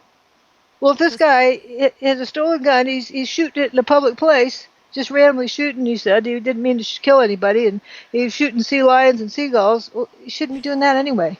But why he's shooting a gun off? He's just unloading this gun full of bullets. There's a whole bunch of casings on the ground. It wasn't just one bullet. oh, it it's It's insane. to me And he it's had to a me it's number the of same as different drunk stories. driving. Well, Yeah, to me it's the same as drunk driving. But if you say, oh, it was an accident, I didn't mean to shoot it, so therefore I'm innocent. I apparently it didn't mean works to if you're shoot in San her. Francisco. Yep. That's where you want to be tried. If you want to have change of venue, be sure to go to San Francisco because apparently, well, no. The thing is, if you were not an illegal alien, oh, It wouldn't I'm just work. saying, Wouldn't it work. wouldn't work if the shoe were on the other foot. If it was her that accidentally shot But it's him. it's amazing. People keep going on to this illegal aliens. That's a different crime. Let's look at this crime. It comes down to, this person was shooting a gun in a public area Hmm. and shot people and killed them. Shot somebody and killed them. Why isn't he responsible for shooting them and killing them? Well, He said he did. He said he pulled the trigger, and then that was the bullet that killed her. That he knows it came from the gun that he shot. just despicable because So I there's no question about that. there is no question, and I cannot believe that 12 people would decide on that. But I think they're going to have to deal with it because there's a lot of people that are not very happy about the decision, and those jurors are going to Uh, have to live or So die the by that. next, so the next person who gets arrested for drunk driving and killing somebody will say, "Well, I didn't intend to kill him," and cite that other case. Yeah, there was no That's intent. Yeah, But it's if crap. if that's how our legal system is going, and I think it's by design. We Oh, don't have a legal system anymore. hmm. And I think this deal with Congress, everybody's a sex pervert. That they're deliberately trying to just throw a stick of dynamite at it and blow up the whole works. No You doubt. know, the end story for the country. If you Hmm. don't have a legal system, you don't have a government. What do you have? You don't have community.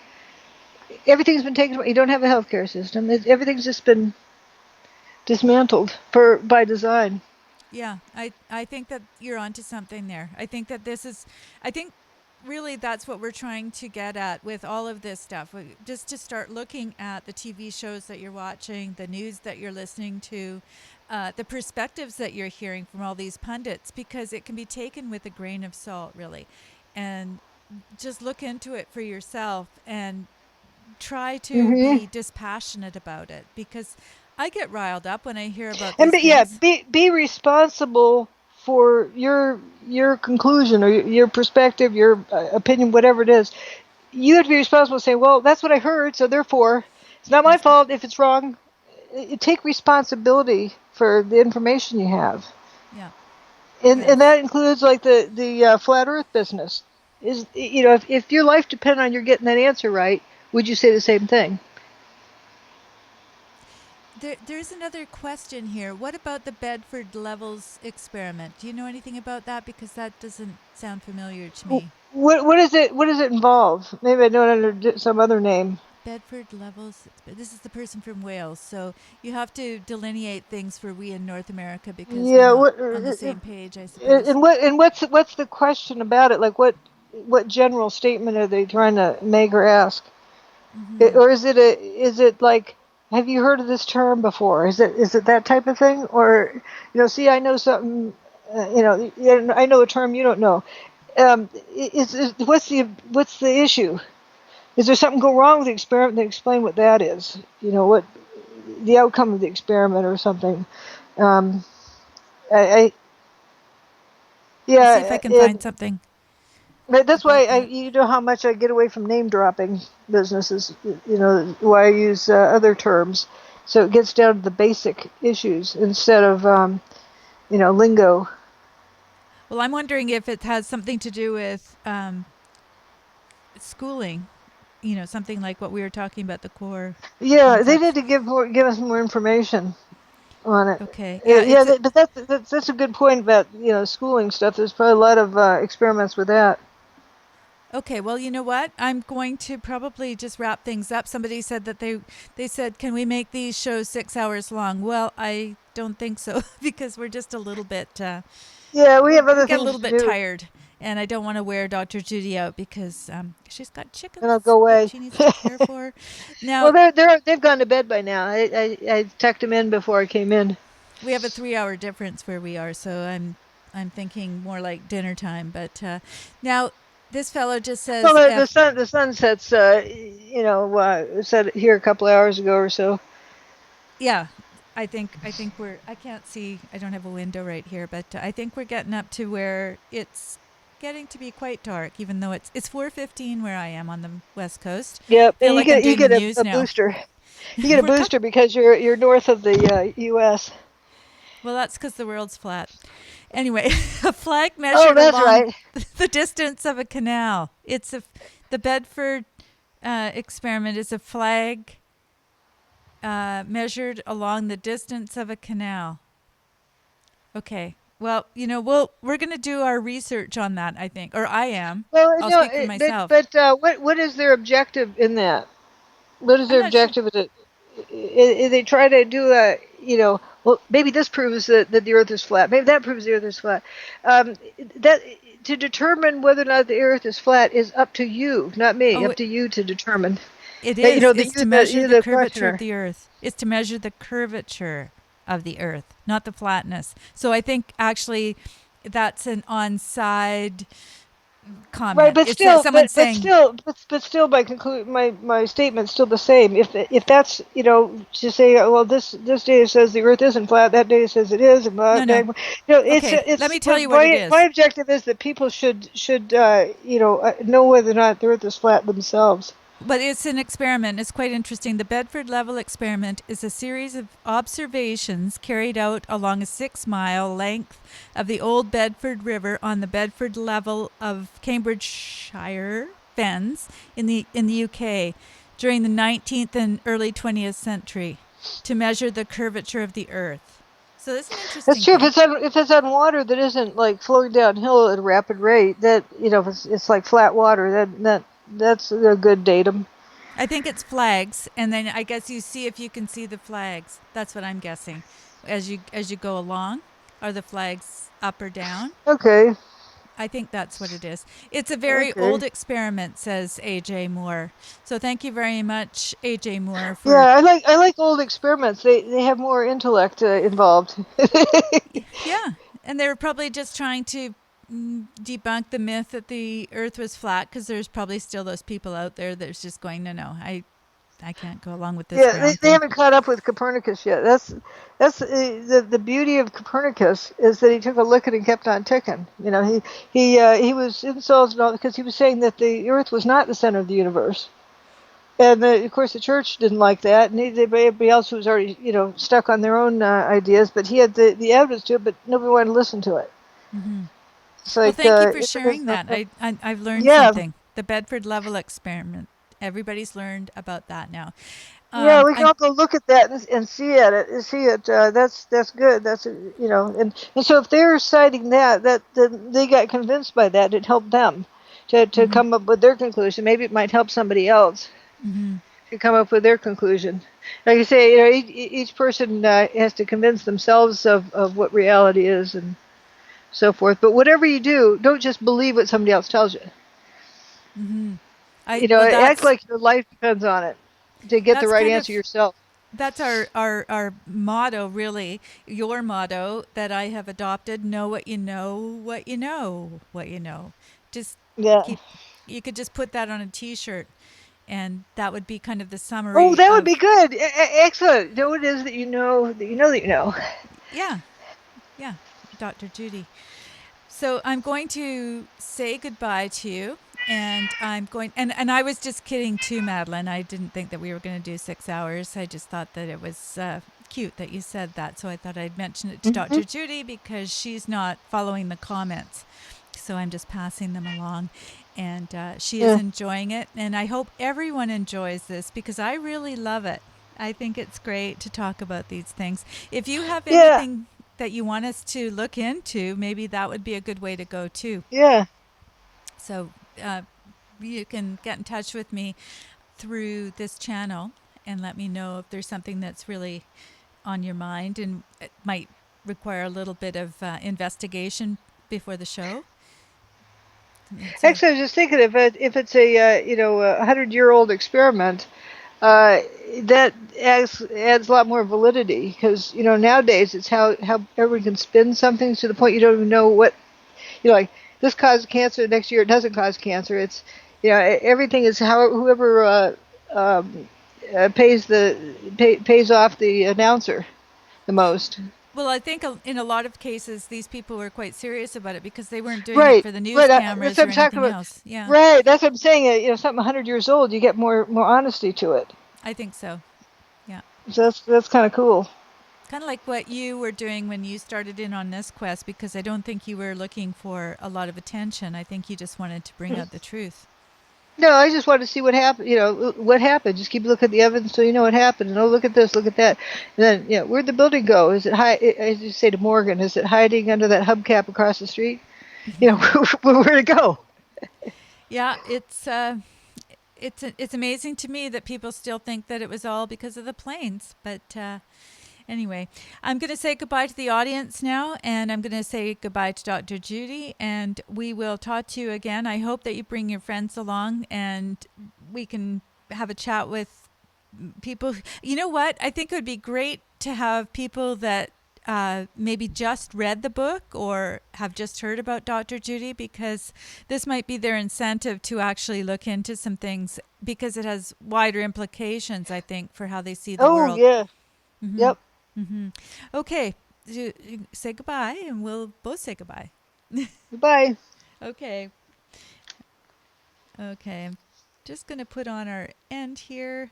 We're not quite off the air. Oops, that's not working. Okay, bye-bye.